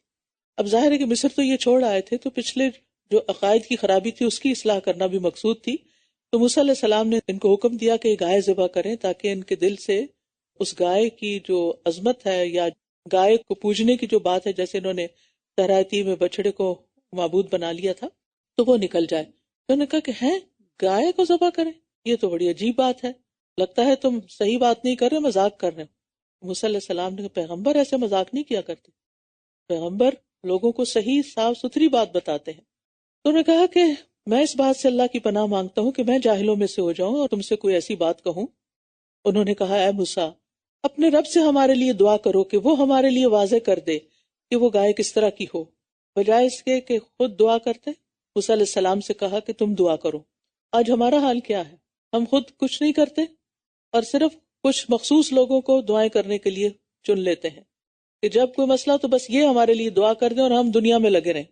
ہم میں سے ہر شخص کا اپنا پرسنل تعلق ہونا چاہیے اللہ تعالیٰ سے، اور دعا جو ہے وہ بندے اور رب کے بیچ میں ایک بہت کلوز ریلیشن شپ کو ظاہر کرتی ہے۔ انسان کو جب کوئی ضرورت پیش آتی ہے تو وہ کس کے بارے میں سوچتا ہے؟ اس کے بارے میں جو اس کی ضرورت پوری کر دے گا۔ بحیثیت ایک مومن کے ہمیں سب سے پہلا خیال کس کے بارے میں آنا چاہیے؟ اس سے ہم اپنے ایمان کا جائزہ لے سکتے ہیں کہ ہمارا ایمان کس درجے کا ہے۔ اگر تکلیف کے وقت سب سے پہلے اللہ یاد آتا ہے، ہائے امی ہائے ابا نہیں کہتے بلکہ یا اللہ کہتے ہیں، تو اس کا مطلب ہے کہ اللہ سبحانہ تعالیٰ سے ہم سب سے بڑھ کر محبت کرتے ہیں۔ والذین آمنوا اشد حبا للہ۔ لیکن اگر اس وقت ہم کبھی کسی کے بارے میں سوچتے ہیں کہ فلاں مدد کرے گا، فلاں کام آئے گا، یہ سب ٹھیک ہے، یہ اسباب ہے اور اللہ ہی پیدا کرتا ہے اور اللہ ہی دل میں ڈالتا ہے، لیکن پہلا خیال اور پہلا رجوع اللہ ہی کی طرف ہونا چاہیے۔ یہ اللہ پر ایمان لانے کا تقاضا ہے۔ انہوں نے کہا تم اپنے رب سے ہمارے لیے دعا کرو کہ وہ ہمارے لیے واضح کر دے کہ اس کا رنگ کیسا ہو۔ اب یہ بار بار سوال کیوں کر رہے تھے؟ کیونکہ اصل میں تو کرنا ہی چاہتے تھے، سوچ رہے تھے کہ شاید اس طرح معاملہ ٹل ہی جائے۔ موسیٰ نے کہا بے شک وہ فرماتا ہے کہ وہ گائے ایسے گہرے زرد رنگ کی ہو جو دیکھنے والوں کو خوش کر دے۔ انہوں نے کہا اپنے رب سے ہمارے لیے دعا کرو کہ وہ ہمارے لیے واضح کر دے کہ وہ کس طرح کی ہو، کیونکہ گائیں ہمیں ایک دوسرے سے مشابہ معلوم ہوتی ہیں، اور اگر اللہ نے چاہا تو ہم ضرور راہ پانے والے ہیں۔ کہا وہ فرماتا ہے کہ وہ گائے نہ کام کرنے والی ہو کہ زمین میں ہل جوتتی ہو اور نہ کھیتی کو پانی پلاتی ہو، صحیح سلامت ہو، اس میں کوئی داغ نہ ہو۔ کہنے لگے اب تم ٹھیک بات لائے ہو۔ بس انہوں نے اسے ذبح کیا اور لگتا نہ تھا کہ وہ ایسا کریں گے۔ بار بار سوال کر کے کام کو اپنے لیے مشکل بنا لیا، اور بڑی مشکل سے پھر وہ گائے انہیں ملی، بھاری قیمت دے کر۔ تو اس سے یہ پتہ چلتا ہے کہ اللہ تعالیٰ کے احکامات میں بہت زیادہ بال کی کھال نہیں اتارنی چاہیے، بہت زیادہ سوال نہیں کرنے چاہیے۔ حدیث میں آتا ہے ہلاک المتنطعون، بال کی کھال اتارنے والے ہلاک ہو گئے، کیونکہ جتنے زیادہ ہم سوال کرتے ہیں اتنا ہی پھر کام مشکل ہوتا چلا جاتا ہے۔ مثلا کوئی مہمان آپ کے پاس آیا تو آپ اس کے لیے جو آپ کے گھر میں میسر ہے لا کے رکھ دیتے ہیں، اور اگر آپ اس سے پوچھتے ٹھنڈا پئیں گے یا گرم، تو ہو سکتا ہے کہ ٹھنڈا ہو ہی نہ گھر میں، کوئی جوس ڈرنک وغیرہ نہیں رکھا ہوا۔ اگر اس نے کہہ دیا ٹھنڈا تو پھر کیا کریں گے؟ مشکل پڑ گئی نا، پھر آپ کسی کو بھیجیں گے منگوانے کے لیے، میٹھا پئیں گے یا نمکین، یا اسی طرح کے طرح طرح کے سوال کیا کرتے ہیں، کام کو مشکل کر دیتے ہیں۔ لہٰذا اللہ سبحانہ وتعالیٰ کے احکامات پر بھی ہمیں بہت سوال جواب نہیں کرنے چاہیے، سیدھے سیدھے صاف احکامات پر عمل کرتے جانا چاہیے، اطاعت کا جذبہ ہمارے اندر ہونا چاہیے۔ اب ہوا یہ کہ اسی دوران وہاں ایک شخص کو کسی نے قتل کر دیا اور معاملہ بہت مشتبہ ہو گیا، پتہ نہیں چل رہا تھا کہ قاتل کون ہے۔ بنی اسرائیل گائے کو ذبح کرتے ہوئے ڈر رہے تھے، کیونکہ ان کے دلوں میں اس کی عظمت بیٹھی ہوئی تھی، تو سمجھتے تھے گائے ذبح کی تو ہم پہ شامت آ جائے گی۔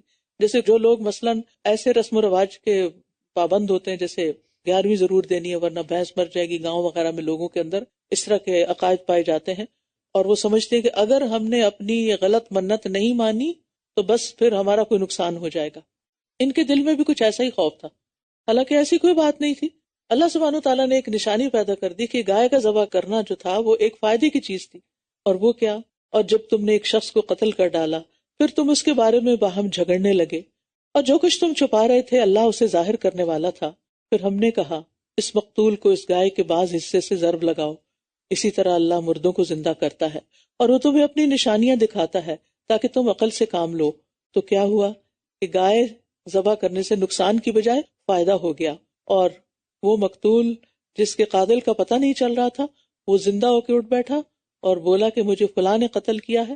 اور اس طرح ایک اور چیز بھی ان کے دلوں میں مزید مضبوط ہو گئی، اور وہ کیا تھی کہ ان کا آخرت پر یقین مضبوط نہیں تھا کہ کس طرح اللہ تعالیٰ دوبارہ زندہ کرے گا۔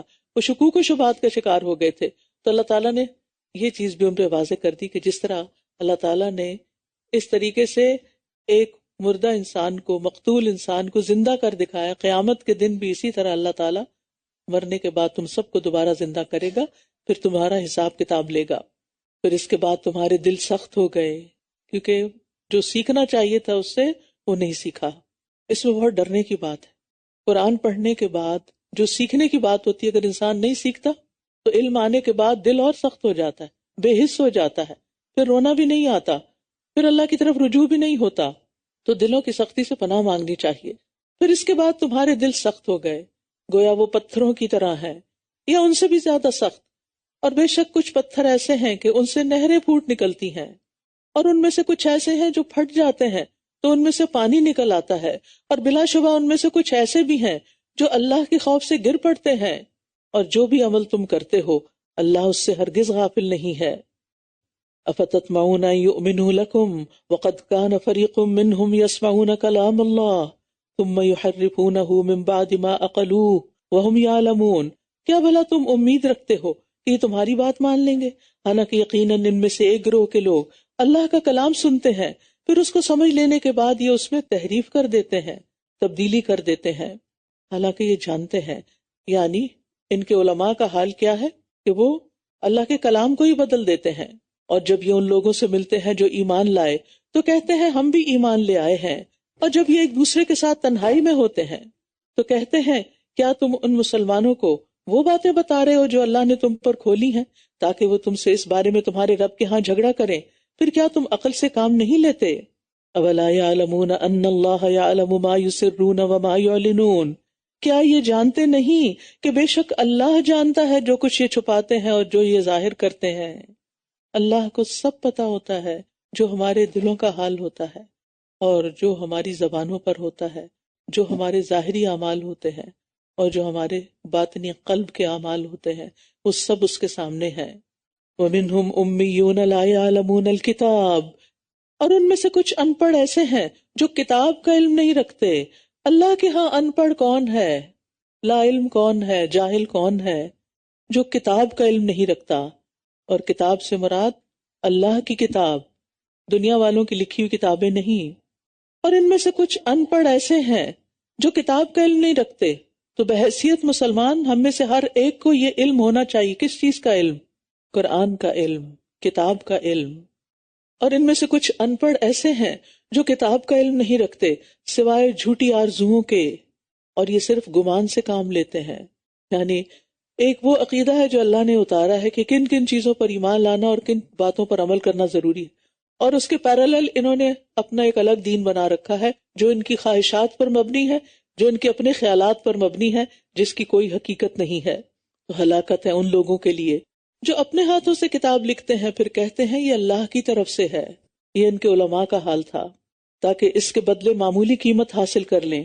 بس ہلاکت ہے ان کے لیے اس چیز کی وجہ سے جو ان کے ہاتھوں نے لکھی، اور ہلاکت ہے ان کے لیے اس چیز کی وجہ سے جو وہ کما رہے ہیں۔ اور وہ کہتے ہیں ہمیں گنتی کے چند دن کے سوا دوزخ کی آگ ہرگز نہ چھوئے گی۔ اب یہ ان کے عقیدے کا ایک اور بگاڑ تھا، آخرت پر ایمان میں ایک اور نقص تھا کہ وہ سمجھتے تھے کہ ہم چاہے شرک کریں کچھ بھی کریں تو بس ہم چونکہ اللہ کے پیارے ہیں، اللہ کے محبوب ہیں، لہٰذا اول تو ہم آگ میں جائیں گے نہیں، اور اگر گئے بھی تو چند دنوں کے بعد نکال لیے جائیں گے۔ کہہ دیجئے کیا تم نے اللہ سے کوئی عہد لے رکھا ہے؟ تو اللہ اپنے عہد کی کبھی خلاف ورزی نہ کرے گا، یا تم اللہ کے بارے میں وہ بات کہتے ہو جس کا تم خود بھی علم نہیں رکھتے۔ بلا من کسب سیئۃ واحاطت بہ خطیئتہ فاولئک اصحاب النار ہم فیہا خالدون، ہاں جس نے کوئی برائی کمائی اور اس کے گناہ نے اسے گھیر لیا تو یہی لوگ آگ والے ہیں، یہ اس میں ہمیشہ رہیں گے۔ اور جو لوگ ایمان لائے اور انہوں نے نیک عمل کیے وہی جنت والے ہیں، وہ اس میں ہمیشہ رہیں گے۔ اب آئندہ اس آیت میں بنی اسرائیل کے اپنے رب سے کیے ہوئے ایک پختہ وعدے کا ذکر ہے۔ وَإِذْ أَخَذْنَا مِيثَاقَ بَنِي إِسْرَائِيلَ لَا تَعْبُدُونَ إِلَّا اللَّهَ وَبِالْوَالِدَيْنِ إِحْسَانًا وَذِي الْقُرْبَى وَالْيَتَامَى وَالْمَسَاكِينِ وَقُولُوا لِلنَّاسِ حُسْنًا وَأَقِيمُوا الصَّلَاةَ وَآتُوا الزَّكَاةَ ثُمَّ تَوَلَّيْتُمْ إِلَّا قَلِيلًا مِّنكُمْ وَأَنتُمْ مُعْرِضُونَ۔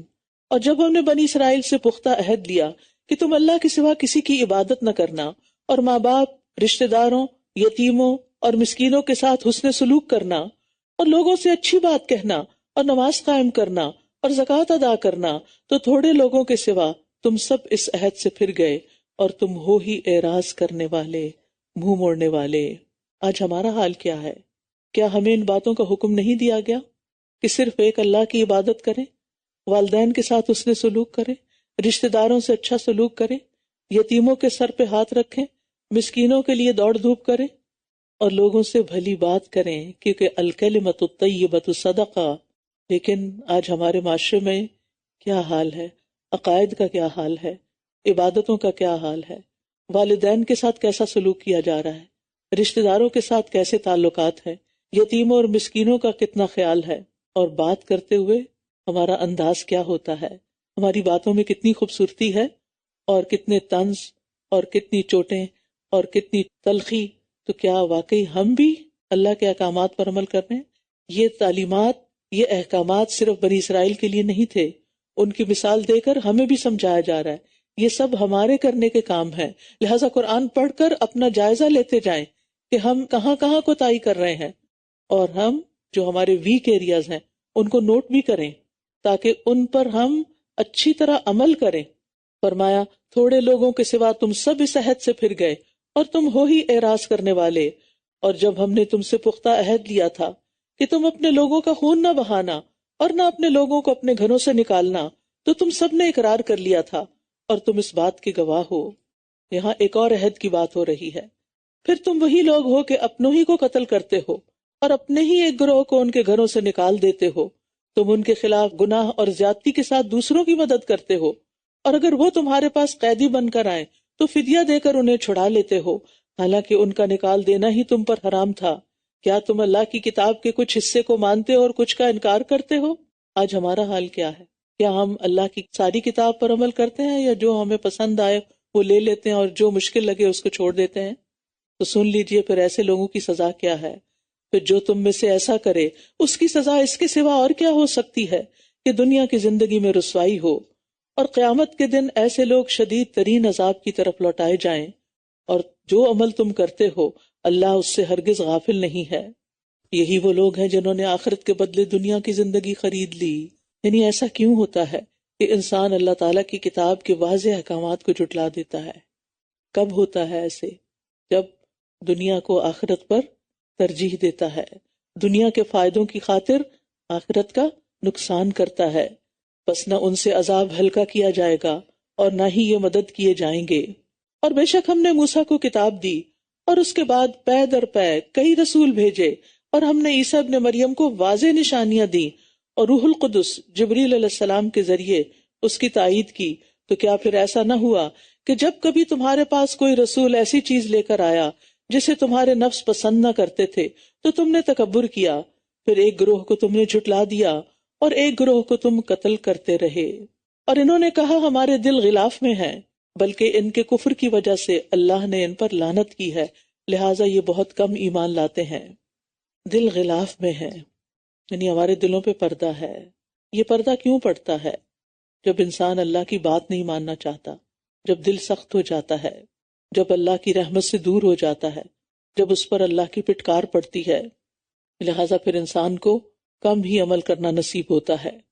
اور جب اللہ کی طرف سے ان کے پاس ایک ایسی کتاب آ گئی جو اس کی تصدیق کرنے والی ہے جو ان کے پاس ہے، حالانکہ اس سے پہلے وہ کفر کرنے والوں کے خلاف فتح مانگا کرتے تھے، پھر جب ان کے پاس وہ چیز آ گئی جسے یہ پہچان گئے تھے تو انہوں نے اس کا انکار کر دیا، بس اللہ کی لعنت ہے انکار کرنے والوں پر۔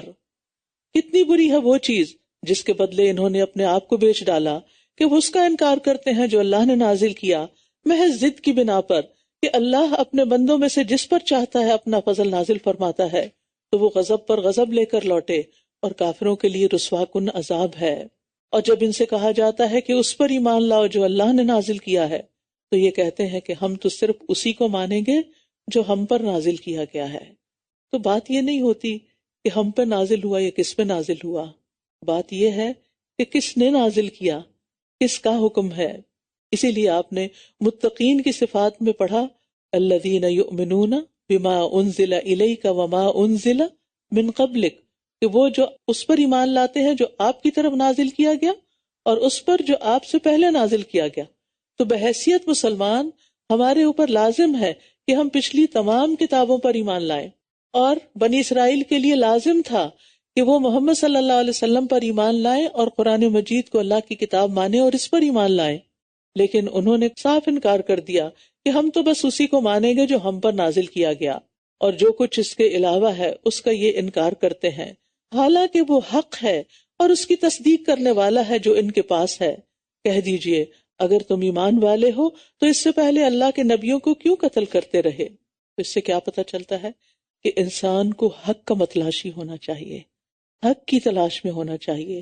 یہ نہیں سوچنا چاہیے کہ ہم تو صرف وہ مانیں گے جو ہمارے والدین مانتے تھے، ہمارے آباء و اجداد مانتے تھے، یا ہمارے بزرگوں کا دین تھا، یا ہمارے خاندان میں یہ رسمیں ہوتی تھیں، یا ہمارے بڑوں کا یہ عقیدہ تھا۔ ہمیں کس چیز کی تلاش ہونی چاہیے؟ سوچئے، کس چیز کی تلاش؟ حق کی تلاش۔ اور حق کہاں ہے؟ قرآن میں ہے، رسول اللہ صلی اللہ علیہ وسلم کی سنت میں ہے، ان کی سیرت میں ہے۔ لہٰذا ہمارے لیے یہ معیار ہونا چاہیے، اور خالی ذہن ہو کر قرآن کو سیکھنا چاہیے کہ مجھے اس سے ہدایت لینی ہے، کیونکہ ذالک الکتاب لا ریب فیہ ھدی للمتقین، یہ کتاب جس میں کوئی شک نہیں، یہ متقی لوگوں کو ہدایت دیتی ہے۔ تو ہدایت پانے کے لیے شرط ہے تقویٰ، اور تقویٰ کیا ہے؟ اللہ کا ڈر، اور اللہ کا ڈر ہی انسان کو اس قابل بناتا ہے کہ پھر وہ اللہ کی بات کو اہمیت دیتا ہے۔ عام زندگی میں بھی آپ دیکھیے، آپ کو جس کا ڈر ہوتا ہے آپ اس کی بات مانتے ہیں۔ بچوں کو والدین کا جب ڈر ہوتا ہے تو کیا کرتے ہیں؟ والدین کی بات مانتے ہیں۔ استاد کا ڈر ہوتا ہے، استاد کی بات مانتے ہیں۔ تو ایک محبت ہوتی ہے جو اطاعت کرواتی ہے، اور ایک ڈر ہوتا ہے جو اطاعت کرواتا ہے۔ تو جب اللہ کا ڈر ہوگا تو پھر اطاعت بھی ہوگی، اور اگر وہ نہیں ہوگا تو پھر منمانیاں ہوں گی۔ اور ان کے اندر اللہ کا ڈر تو تھا نہیں، اسی لیے انہوں نے انبیاء تک کو قتل کر دیا۔ جو انہیں حق بات بتاتا اسی کو ختم کر دیتے، یعنی خود نہیں بدلتے تھے، کتاب کو بدل دیتے، خود نہیں بدلتے تھے، حق بتانے والے کو مار ڈالتے تھے۔ آج آپ دیکھیں کہ مسلمانوں کے اندر بھی یہ وبا کتنی عام ہو گئی ہے کہ جو عالم بھی حق بات کرتا ہے، لوگوں کو توحید پر لاتا ہے، لوگوں کو سنت کی پیروی کی تعلیم دیتا ہے، بعض اوقات اس کی جان خطرے میں ہوتی ہے، اور بے شمار لوگوں کو اس سو کالڈ قصور کی وجہ سے مار دیا گیا۔ وَلَقَدْ جَاءَكُم مُوسَىٰ بِالْبَيِّنَاتِ ثُمَّ اتَّخَذْتُمُ الْعِجْلَ مِن بَعْدِهِ وَأَنتُمْ ظَالِمُونَ، اور یقیناً موسیٰ تمہارے پاس واضح نشانیاں لے کر آیا، پھر تم نے اس کے بعد بچڑے کو معبود بنا لیا، اور یوں تم ظلم کر رہے تھے۔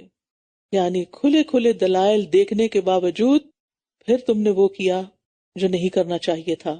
اب دیکھیں کہ بنی اسرائیل کچھ عرصہ پہلے ہی فرعونیوں سے نجات پا کر سمندر پار کر کے، جسے موسیٰ علیہ السلام کے ایک عصا کی وجہ سے ایک سڑک کی شکل میں بدل دیا گیا، اس سے چلتے ہوئے نجات پا کر اللہ کی بے شمار نشانیاں دیکھ کر وہ صحرائے طی میں آئے تھے، اور یہاں آ کر انہوں نے پھر وہی کام کیا جو نہیں کرنا چاہیے تھا۔ پھر وہ اللہ کو بھول کر بچڑے کو خدا بنا بیٹھے۔ اور جب ہم نے تم سے پختہ عہد لیا اور کوہ طور کو تم پر بلند کیا، اور حکم دیا کہ جو ہم نے تمہیں دیا ہے اسے مضبوطی سے پکڑ لو اور سنو، کہنے لگے ہم نے سن لیا اور ہم نے نافرمانی کی۔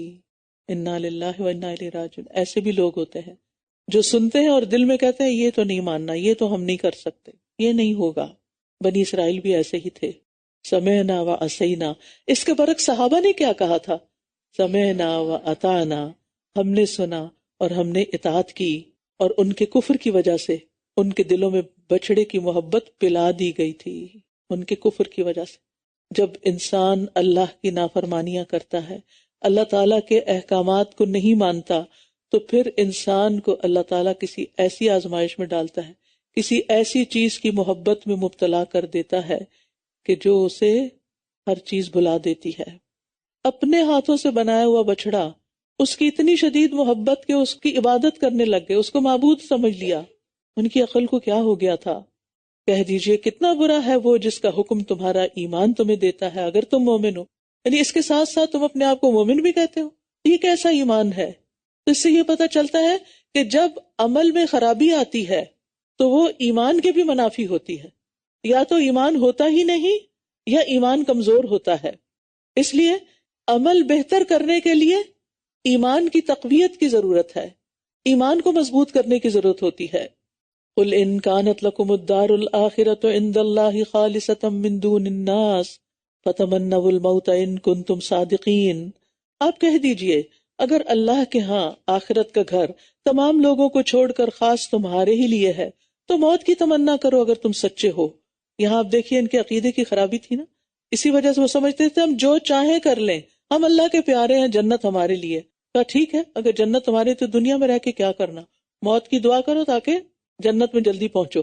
فرمایا اور یہ ہرگز اس کی تمنا کبھی نہ کریں گے ان اعمال کی وجہ سے جو ان کے ہاتھ آگے بھیج چکے ہیں، اور اللہ ظالموں کو خوب جاننے والا ہے. اور آپ انہیں دیگر لوگوں سے بڑھ کر زندگی کا حریص پائیں گے، یہاں تک کہ مشرکوں سے بھی بڑھ کر.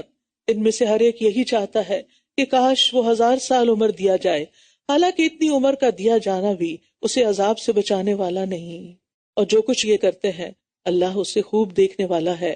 کہہ دیجئے جو کوئی جبرائیل کا دشمن ہے تو بے شک اس نے تو اس قرآن کو اللہ کے حکم سے آپ کے دل پر نازل کیا ہے، جو اس کی تصدیق کرنے والا ہے جو اس سے پہلے ہے، اور ایمان لانے والوں کے لیے سراسر ہدایت اور خوشخبری ہے. ان کی ایک اور بڑی مشکل یہ تھی کہ انہوں نے پوچھا کہ قرآن کون فرشتہ لے کر آتا ہے. پتہ چلا کہ جبریل. تو کہنے لگے جبریل کے تو ہم دشمن ہیں، وہ ہمارے اوپر عذاب لے کر آیا. تو اللہ تعالیٰ فرماتے ہیں کہ جبریل نے اپنی مرضی سے یہ سب کچھ نہیں اتارا، یہ تو اللہ کے حکم سے وہ لے کر نازل ہوا ہے. اور اس قرآن کو دیکھو کہ یہ کہتا کیا ہے، یہ اس کی تصدیق کرنے والا ہے جو اس سے پہلے ہے، یعنی یہ تمہاری کتابوں کی بھی تصدیق کرتا ہے، اور جو ایمان لے آئے ان کے لیے سراسر ہدایت اور خوشخبری ہے. اب یہ سن لیجئے، جو کوئی اللہ کا اور اس کے فرشتوں کا اور اس کے رسولوں کا اور جبرائیل اور میکائیل کا دشمن ہے تو بے شک اللہ ایسے کافروں کا دشمن ہے. اور یقیناً ہم نے آپ کی طرف واضح آیات نازل فرمائی ہیں، اور ان کا انکار وہی کرتے ہیں جو نافرمان ہیں، جو فاسق ہیں. کیا ہمیشہ ایسا نہیں ہوا کہ جب بھی ان لوگوں نے کوئی پختہ عہد کیا تو ان میں سے ایک گروہ نے اس کو اٹھا پھینکا، بلکہ ان کے اکثر لوگ ایمان ہی نہیں لاتے. اور جب ان کے پاس اللہ کی طرف سے وہ رسول آ گیا جو اس کتاب کی تصدیق کرنے والا ہے جو ان کے پاس ہے، تو جن لوگوں کو کتاب دی گئی ان میں سے ایک فریق نے اللہ کی کتاب کو اپنی پیٹھ پیچھے ایسے پھینک دیا گویا وہ جانتے ہی نہ ہو. اب یہ بنی اسرائیل نے کیا کہ کتاب کو پیٹھ پیچھے ایسے پھینک دیا گویا وہ جانتے ہی نہ ہو. مسلمانوں نے پیٹھ پیچھے تو نہیں پھینکی، اس کا تو بڑا لحاظ رکھتے ہیں کہ کمر نہ ہو، کسی کی بیک نہ ہو قرآن کی طرف، لیکن کیا کیا، بہت اونچا رکھ دیا، اتنا اونچا، اتنا عزت اور ادب کے مقام پر کہ وہاں تک ہاتھ ہی نہیں پہنچتا، وہ اتارا ہی نہیں جاتا. اتنی محبت کی کہ خوبصورت طریقے سے لکھ کر خوبصورت غلافوں میں لپیٹ دیا، ہاتھ نہیں لگایا، پھیلا نہ ہو جائے کہیں. اس کو پڑھنا تو درکنار، اس کو سمجھنا تو دور کی بات. کیا یہی مسلمانی ہے؟ کیا یہی کتاب کا حق ہے؟ کیا یہی دین ہے؟ ہم سب سوچیں ہمارا قرآن سے کتنا تعلق ہے، ہماری اولادوں کا کتنا تعلق ہے. ہم میں سے ہر ایک یہ سوچے کیا ہمارے بچے ہر روز قرآن اٹھاتے ہیں، اور اگر نہیں تو رمضان کے مہینے کو غنیمت سمجھیے اور اس میں بچوں کو رمضان کی فضیلت، قرآن کی فضیلت اور برکتیں بتا کر ان کے ہاتھ میں خود لا کر قرآن تھمائیے. اور اچھا تو یہ ہو کہ ٹرانسلیشن کے ساتھ ہو تاکہ ان کو پتہ چلے کہ ان کے رب نے کیا فرمایا ہے. یہ ہم سب کی ذمہ داری ہے. اگر آپ اپنے بچوں کو قرآن نہیں دیں گے تو کون دے گا؟ کس کی ذمہ داری سمجھتے ہیں؟ کون آئے گا پھر جو ان کے لیے اس کتاب کو کھولے گا؟ لہٰذا میک شور کہ ہمارے بچے ہر روز قرآن پڑھنے والے ہوں، صرف ہفتے میں 2 دن 3 دن نہیں، جب وہ مسجد یا مدرسہ جاتے ہوں ہر روز پڑھنے والے ہوں، ساری زندگی پڑھنے والے ہوں. ہمیں ہر روز کھانے کی ضرورت رہتی ہے، ہمیں ہر روز ریمائنڈرز کی ضرورت ہوتی ہے، ہماری روح کو، ہمارے دل کو روحانی غذا کی ضرورت ہوتی ہے جو ہمیں قرآن ہی سے ملتی ہے. یہ قرآن ہماری روح کی غذا تو ہے، ہمارے دلوں کے لیے شفا بھی ہے، ہمارے دلوں کی پریشانیوں، دکھوں اور غموں کا مداوع بھی ہے. آج آپ دیکھیں کتنے زیادہ مینٹل ہیلتھ کیسز بڑھتے چلے جا رہے ہیں، کتنے بچے سوئسائڈ کی طرف جاتے ہیں. اب یہ اتنی نارمل سی بات ہوگی، کسی اسکول میں جا کے پوچھ لیں کہ کیا سارے بچوں کی ذہنی صحت ٹھیک ہے؟ بہت سے ایسے ملیں گے، اور شاید آپ سے خود بھی آ کے کہیں کہ ہمیں سوئسائڈل تھاٹس آتے ہیں، خودکشی کے خیالات ہمارے دل میں آتے ہیں کہ اپنے آپ کو ختم کر دو. یہ کس چیز کا نتیجہ ہے؟ یہ کلام اللہ سے دوری کا نتیجہ ہے. اس کا علاج صرف قرآن میں ہے. آپ تھراپی کروائیں، آپ سوچ بدلیں، لیکن جب تک قرآن اس خلا کو پر نہیں کرے گا، اس روحانی ضرورت کو پورا نہیں کرے گا، اس وقت تک معاملہ حل ہونے والا نہیں. تو بنی اسرائیل نے اللہ کی کتاب کو پس پش ڈال دیا، بھلا دیا، گویا کہ وہ ایگزسٹ ہی نہیں کرتی. اور کن چیزوں کے پیچھے پڑ گئے یہ بھی ذرا دیکھیے. وَاتَّبَعُوا مَا تَتْلُو الشَّيَاطِينُ عَلَى مُلْكِ سُلَيْمَانَ، اور اس کی پیروی کرنے لگے جو سلیمان کی سلطنت میں شیاطین پڑھا کرتے تھے. اور سلیمان نے کفر نہیں کیا بلکہ شیطانوں نے ہی کفر کیا تھا۔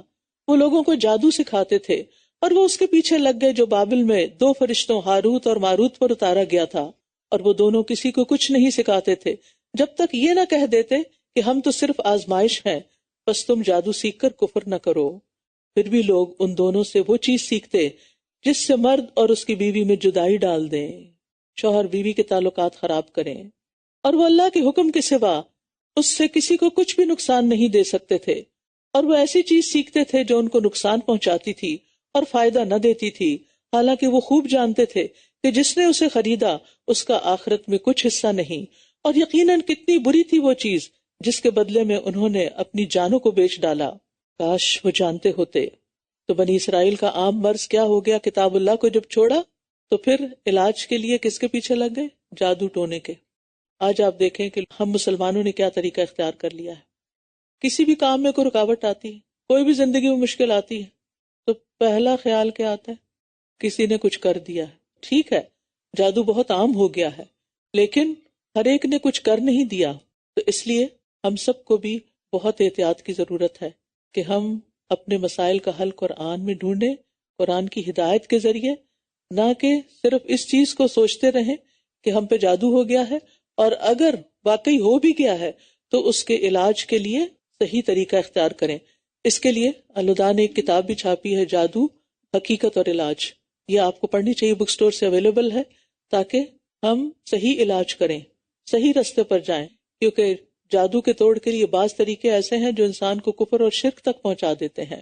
بنی اسرائیل کی آپ دیکھیے خرابی کہ وہ جادو کیوں سیکھتے تھے اور جادو کیوں کرتے تھے؟ تاکہ شوہر بیوی کو الگ کریں۔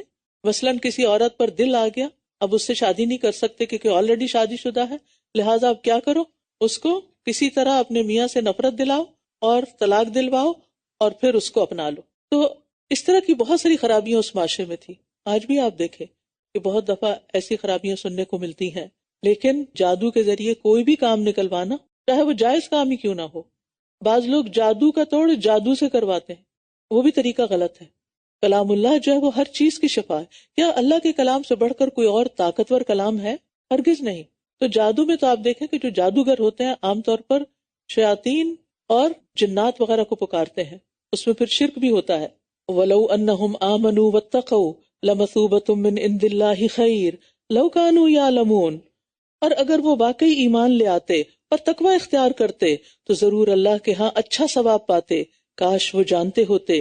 یا ایھا الذین آمنوا لا تقولوا راعنا وقولوا انظرنا واسمعوا وللکافرین عذاب علیم۔ اے لوگو جو ایمان لائے ہو، راعنا ہماری رعایت کیجئے، مت کہو، بلکہ انظرنا ہماری طرف نظر کیجئے کہا کرو، اور غور سے سنا کرو، اور انکار کرنے والوں کے لیے دردناک عذاب ہے۔ نبی صلی اللہ علیہ وسلم کی مجالس میں جب کوئی بات کسی کو سمجھ نہیں آتی تھی تو وہ نبی صلی اللہ علیہ وسلم کو متوجہ کرنے کے لیے کہتے، رائنا آپ ہماری رعایت کیجیے، ہمیں دوبارہ بتا دیجیے، ہمیں بات سمجھ نہیں آئی۔ اس لفظ کو جو اہل کتاب میں سے نبی صلی اللہ علیہ وسلم کی مجلس میں آتے وہ کیا کہتے؟ رائنا، ہمارا گڈریا، ہمارا چرواہا۔ اللہ سبحانہ وتعالیٰ نے ان سے تو کلام ہی نہیں کیا، مسلمانوں کو کیا حکم دیا؟ تم یہ لفظ ہی بدل دو، وہ لفظ ہی نہ بولو کہ جس سے ایسی بات نکل رہی ہے کہ جو نبی صلی اللہ علیہ وسلم کی شان کے خلاف ہے۔ لہٰذا اس سے ایک بہت بڑی حکمت کی بات پتہ چلتی ہے کہ بعض اوقات ہم دوسروں سے لڑائی نہیں کر سکتے، اس میں بہت سا وقت ضائع ہو جاتا ہے۔ اس میں انسان کو یہ دیکھنا چاہیے کہ اس کا آلٹرنیٹ کیا ہے، یعنی دوسرے کو موقع ہی نہ دے، تم دوسروں کو موقع نہ دو۔ ما یود الذین کفروا من اہل الکتاب ولا المشرکین ان ینزل علیکم من خیر من ربکم واللہ یختص برحمتہ من یشاء واللہ ذو الفضل العظیم۔ اہل کتاب میں سے جن لوگوں نے کفر کیا وہ نہیں چاہتے، اور نہ مشرکین کہ تم پر تمہارے رب کی طرف سے کوئی خیر نازل کی جائے، یعنی وہ تمہارے حاسد ہیں، وہ تمہاری خیر کے متمنی نہیں ہے، اور اللہ جس کو چاہتا ہے اپنی رحمت کے ساتھ خاص کر لیتا ہے، اور اللہ بہت بڑے فضل والا ہے۔ زندگی میں اگر کوئی آپ سے حسد کر رہا ہو تو آپ کو پریشان نہیں ہونا چاہیے۔ کیوں؟ اس لیے کہ نعمتوں کا مالک اور نعمتیں دینے والا اللہ ہے۔ واللہ یختص برحمتہ من یشاء۔ نبی صلی اللہ علیہ وسلم کی نبوت پر حسد کرتے تھے وہ لوگ کہ بنی اسماعیل میں یہ پیغمبر کیوں آ گیا، بنی اسرائیل میں سے کیوں نہیں آیا؟ یہ تو اللہ کا فیصلہ ہے، یہ تو اللہ کی مرضی ہے۔ ان لوگوں کی مرضی پر اللہ تعالیٰ کو تو نہیں چلنا تھا۔ ہمیں اللہ کی مرضی کے مطابق ڈلنا ہوتا ہے. اور اس سے عام زندگی کا سبق کیا ہے کہ کوئی آپ کو کچھ بھی نقصان نہیں دے سکتا.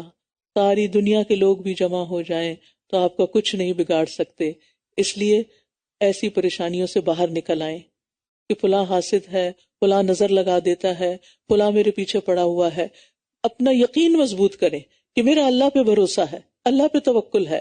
اللہ چاہے گا تو کوئی کچھ بھی نقصان نہیں دے سکے گا، کیونکہ واللہ ذو الفضل العظیم، اللہ بہت بڑے فضل والا ہے. اللہ سے اس کا فضل مانگا کریں.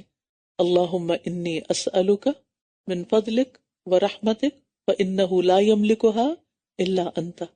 اللہ میں تجھ سے تیرا فضل اور رحمت مانگتی ہوں کیونکہ ان کا مالک تو ہی ہے. یعنی لوگوں کے رویوں سے بے نیاز ہو جائیں، لوگوں کی باتوں سے بے نیاز ہو جائیں. ہر مشکل میں رجوع اللہ کی طرف. آج کے بارے میں اہم ترین سبق کیا ہے کہ ہمیں ہر مشکل میں اللہ کی طرف رجوع کرنا ہے. سب سے پہلے اسی کو یاد کرنا ہے، سب سے پہلے اسی کی بارگاہ میں جانا ہے، اسی سے امیدیں رکھنی ہیں، اسی سے ساری توقعات رکھنی ہے اور اسی کی اطاعت کرنی ہے. وہ کام کرنے ہیں جس سے اللہ کی رحمت ہماری طرف متوجہ ہو. پھر اہل کتاب کو اس پر بھی اعتراض تھا کہ پہلی کتاب کی جگہ یہ اور کتاب کیوں آ گئی. فرمایا ما ننسخ من آیت او ننسها نأتی بخیر منها او مثلها. ہم جس آیت کو منسوخ کر دیتے ہیں یا اسے بھلوا دیتے ہیں تو ہم اس سے بہتر یہ اس جیسی اور لے آتے ہیں. کہ آپ نہیں جانتے کہ بے شک اللہ ہر چیز پر پوری قدرت رکھنے والا ہے. اور خود قرآن کے اندر بھی ناسخ و منسوخ ہے کہ بعض احکامات پہلے آئے اور پھر اس کے بعد ان کو بھلوا دیا گیا اور دوسرے احکامات آئے. تو اس پر بھی لوگوں کو اعتراض تھا تو اس کا بھی جواب دیا گیا ہے. الم تعلم ان اللہ لہ ملک السماوات والارض وما لکم من دون اللہ من ولی ولا نصیر. اس آیت کو ہائی لائٹ کر لیں، اس آیت کا نمبر نوٹ کر لیں، اور جب دل پریشان ہو بلند آواز سے اس آیت کو پڑھیں. کیا آپ نہیں جانتے کہ بے شک آسمانوں اور زمین کی بادشاہت اللہ ہی کے لیے ہے اور تمہارے لیے اللہ کے سوا نہ کوئی دوست ہے نہ کوئی مددگار. اصل مدد اللہ کی طرف سے آتی ہے. ومن نصر الا من عند اللہ. اور اصل دوست اور اصل مددگار تو اللہ ہی ہے. کیا آپ نہیں جانتے کہ بے شک آسمانوں اور زمین کی بادشاہت اللہ ہی کے لیے. جب اصل بادشاہ وہ ہے، جب مالک وہ ہے، تو پھر کوئی اور کیا دے سکتا ہے؟ پھر کسی اور کے در پہ کیا جانا؟ کسی اور سے بھیک کیوں مانگنا؟ کسی اور سے توقع کیوں رکھنا؟ لوگوں کے دل کس کے ہاتھ میں ہے؟ اللہ کے ہاتھ میں ہے. لوگوں کی قسمت کس نے بنائی؟ اللہ نے بنائی. لوگوں کو پیدا کس نے کیا؟ اللہ نے کیا. لوگوں کو رزق کس نے دیا؟ اللہ نے دیا. لوگوں نے جانا کس کے پاس واپس ہے؟ اللہ کے پاس. تو پھر سب چیزوں کا مالک جب اللہ ہے تو پھر ہم اسی کو اپنا دوست اور مددگار کیوں نہ سمجھیں؟ اسی سے اپنا تعلق کیوں نہ مضبوط کریں؟ اسی کی فرما برداری کیوں نہ کریں؟ اسی کے بندے کیوں نہ بن جائیں؟ اور جس شخص کو یہ یقین ہو اس کی زندگی میں کوئی مایوسی نہیں آ سکتی، کیونکہ ہر چیز کا مالک میرا رب ہے اور میں اس کو دن میں بھی اور رات میں بھی اور چھپے اور کھلے اور اونچے اور مخفی انداز میں پکار سکتی ہوں، اور وہ میری مدد کر سکتا ہے دن میں بھی اور رات میں بھی، سب کے سامنے بھی اور چھپا کر بھی. جو وہ جانتا ہے وہ کوئی بھی نہیں جانتا. لہٰذا مجھے اسی کا بن کر رہنا ہے، صرف اللہ کا بندہ بننا ہے، صرف اسی سے توقعات رکھنی ہے.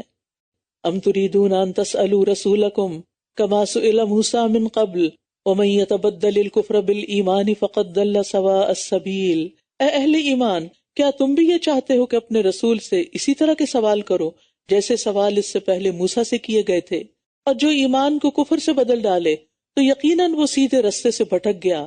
اہل کتاب میں سے بہت سے لوگ اپنے دلوں کے حسد کی وجہ سے یہ چاہتے ہیں کہ کاش تمہارے ایمان لانے کے بعد وہ تمہیں کافر بنا دے، تمہارا ایمان ہی چلا جائے.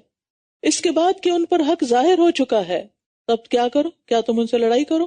نہیں، تو تم معاف کر دو اور درگزر کرو یہاں تک کہ اللہ اپنا حکم لے آئے. اللہ خود نبٹ لے گا ان سے.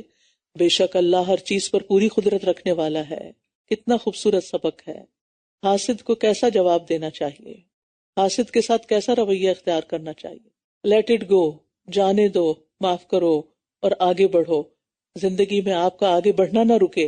حاسد کیا چاہتا ہے کہ جو کچھ تم کر رہے ہو وہ نہ کر سکو، جو ترقی تم کر رہے ہو دین میں یا دنیا میں وہ ترقی نہ کر سکو، تو کیا تم اس کی باتوں میں آ جاؤ گے؟ سب سے پہلا حاسد کون تھا؟ شیطان. شیطان کیا چاہتا ہے کہ ہم نیکی میں آگے نہ بڑھے، لہٰذا اس کی باتوں میں نہیں آنا۔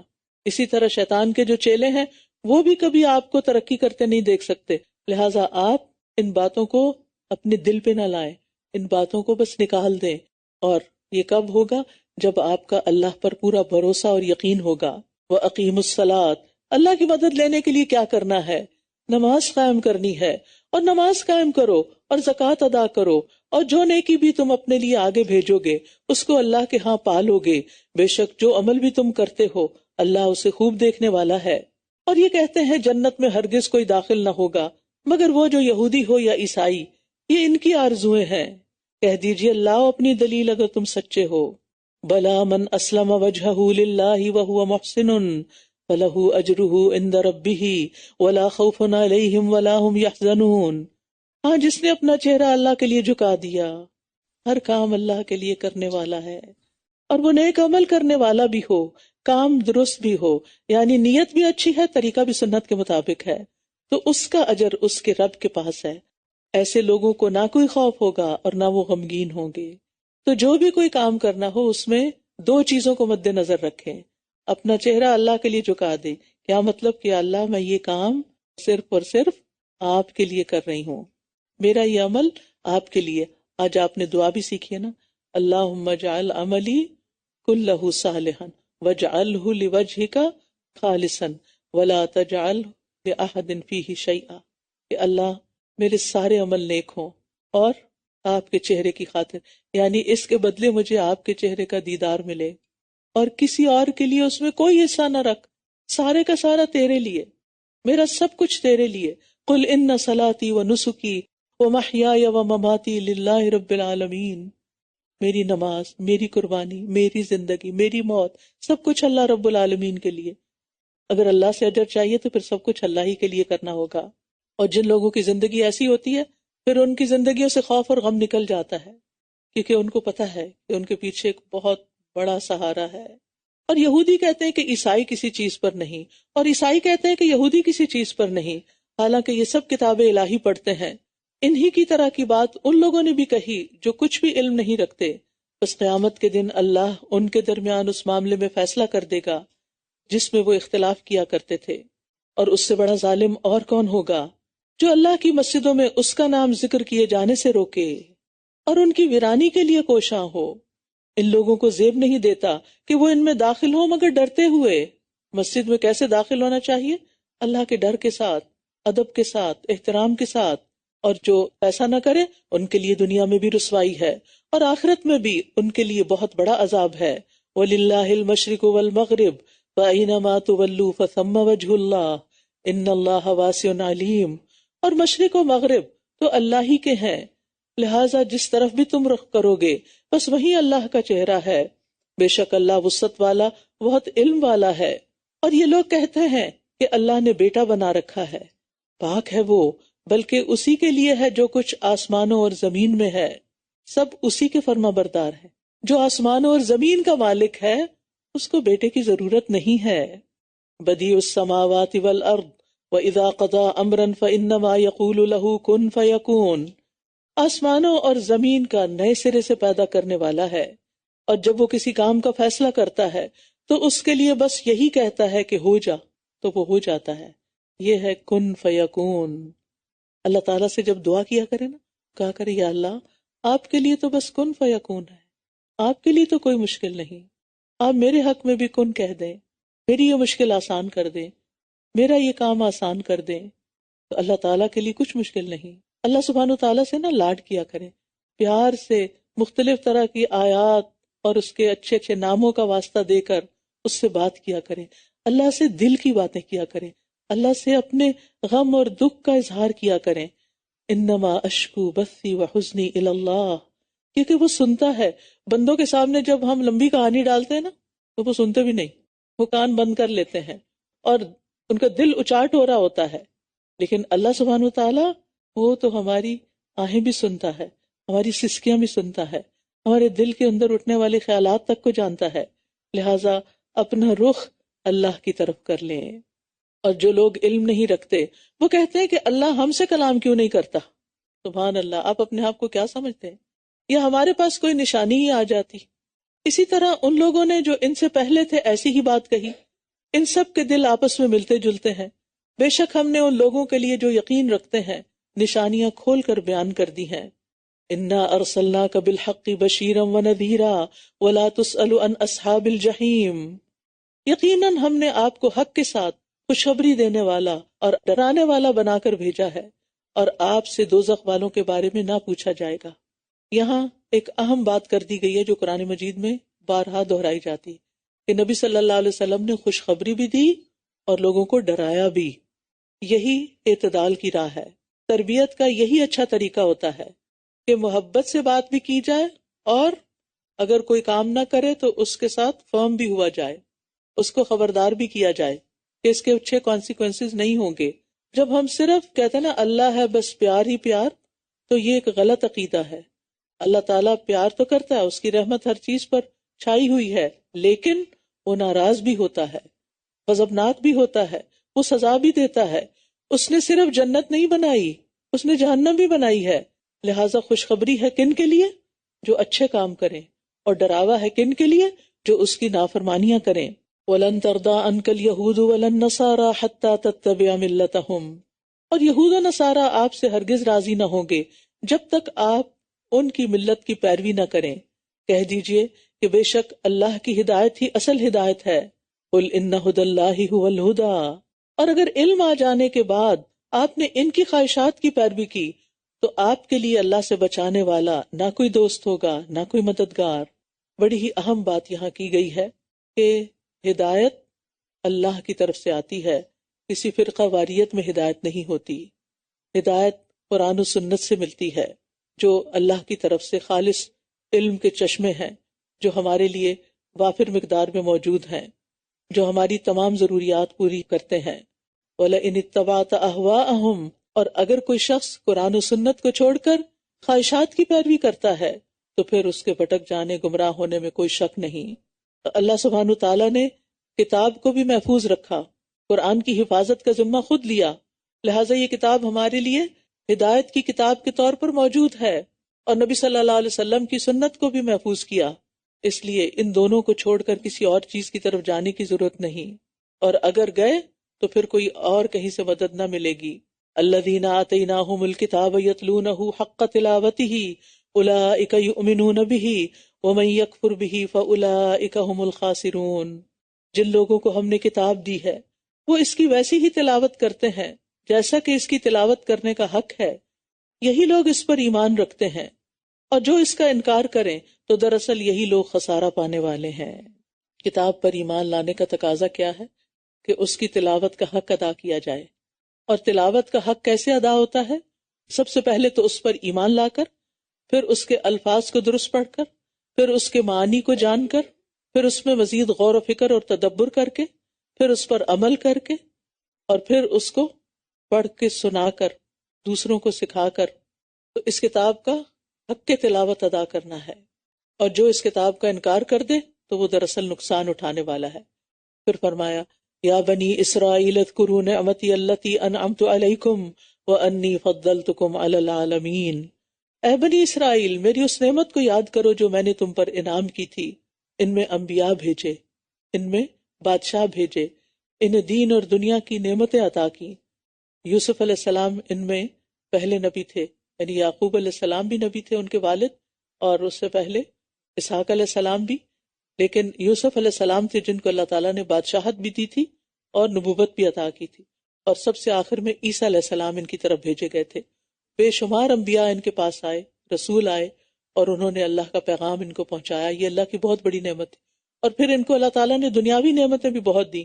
صحرائے تیہ میں جو کچھ دیا، من و سلوہ دیا، پانی کا انتظام کیا، وہ سارا ابھی آپ نے اوپر پڑا ہے. اور پھر سب سے بڑی بات یہ کہ اس دور کے لوگوں کے لیے انہیں چن لیا گیا. وَأَنِّي فَضَّلْتُكُمْ عَلَى الْعَالَمِينَ. اور بے شک میں نے تمہیں تمام جہانوں پر فضیلت بخشی تھی، یعنی سب لوگوں پر، یعنی بیسیکلی تمام جہان والوں پر فضیلت بخشی تھی. کیوں؟ تاکہ وہ لوگوں کو اللہ کا پیغام پہنچائے. اللہ نے ان کو اپنی کتاب کے لیے چنا اور پھر ان کے ذریعے دوسرے لوگوں کی ہدایت کا ذمہ ان پہ ڈالا، لیکن انہوں نے اپنی ذمہ داری نہیں پوری کی تو دوسری قومیں ان پر چڑھ دوڑیں. بنی اسرائیل سے جب یہ فضیلت لے لی گئی اس کے بعد یہ فضیلت کس کو ملی؟ امت مسلمہ کو. لہذا ہماری عزت اور ہماری فضیلت اسی میں ہے کہ ہم اس کتاب پر عمل کرنے والے ہوں اور اس کا پیغام دوسروں تک پہنچانے والے ہوں. واتقوا یوما لا تجزی نفس عن نفس شیئا ولا يقبل منها عدل ولا تنفعها شفاعة ولا هم ينصرون. اور اس دن سے ڈرو جب کوئی کسی کے کچھ کام نہ آئے گا اور نہ ہی اس سے کوئی بدلہ قبول کیا جائے گا اور نہ اسے کوئی سفارشی فائدہ دے گی اور نہ ہی وہ مدد دیے جائیں گے. وَإِذِ ابْتَلَىٰ إِبْرَاهِيمَ رَبُّهُ بِكَلِمَاتٍ فَأَتَمَّهُنَّ قَالَ إِنِّي جَاعِلُكَ لِلنَّاسِ إِمَامًا قَالَ وَمِن ذُرِّيَّتِي قَالَ لَا يَنَالُ عَهْدِ الظَّالِمِينَ. اب ابراہیم علیہ السلام کو ایک رول ماڈل کے طور پر پیش کیا جا رہا ہے کہ تمہارے لیے ان کی ذات میں ایک بہترین نمونہ ہے.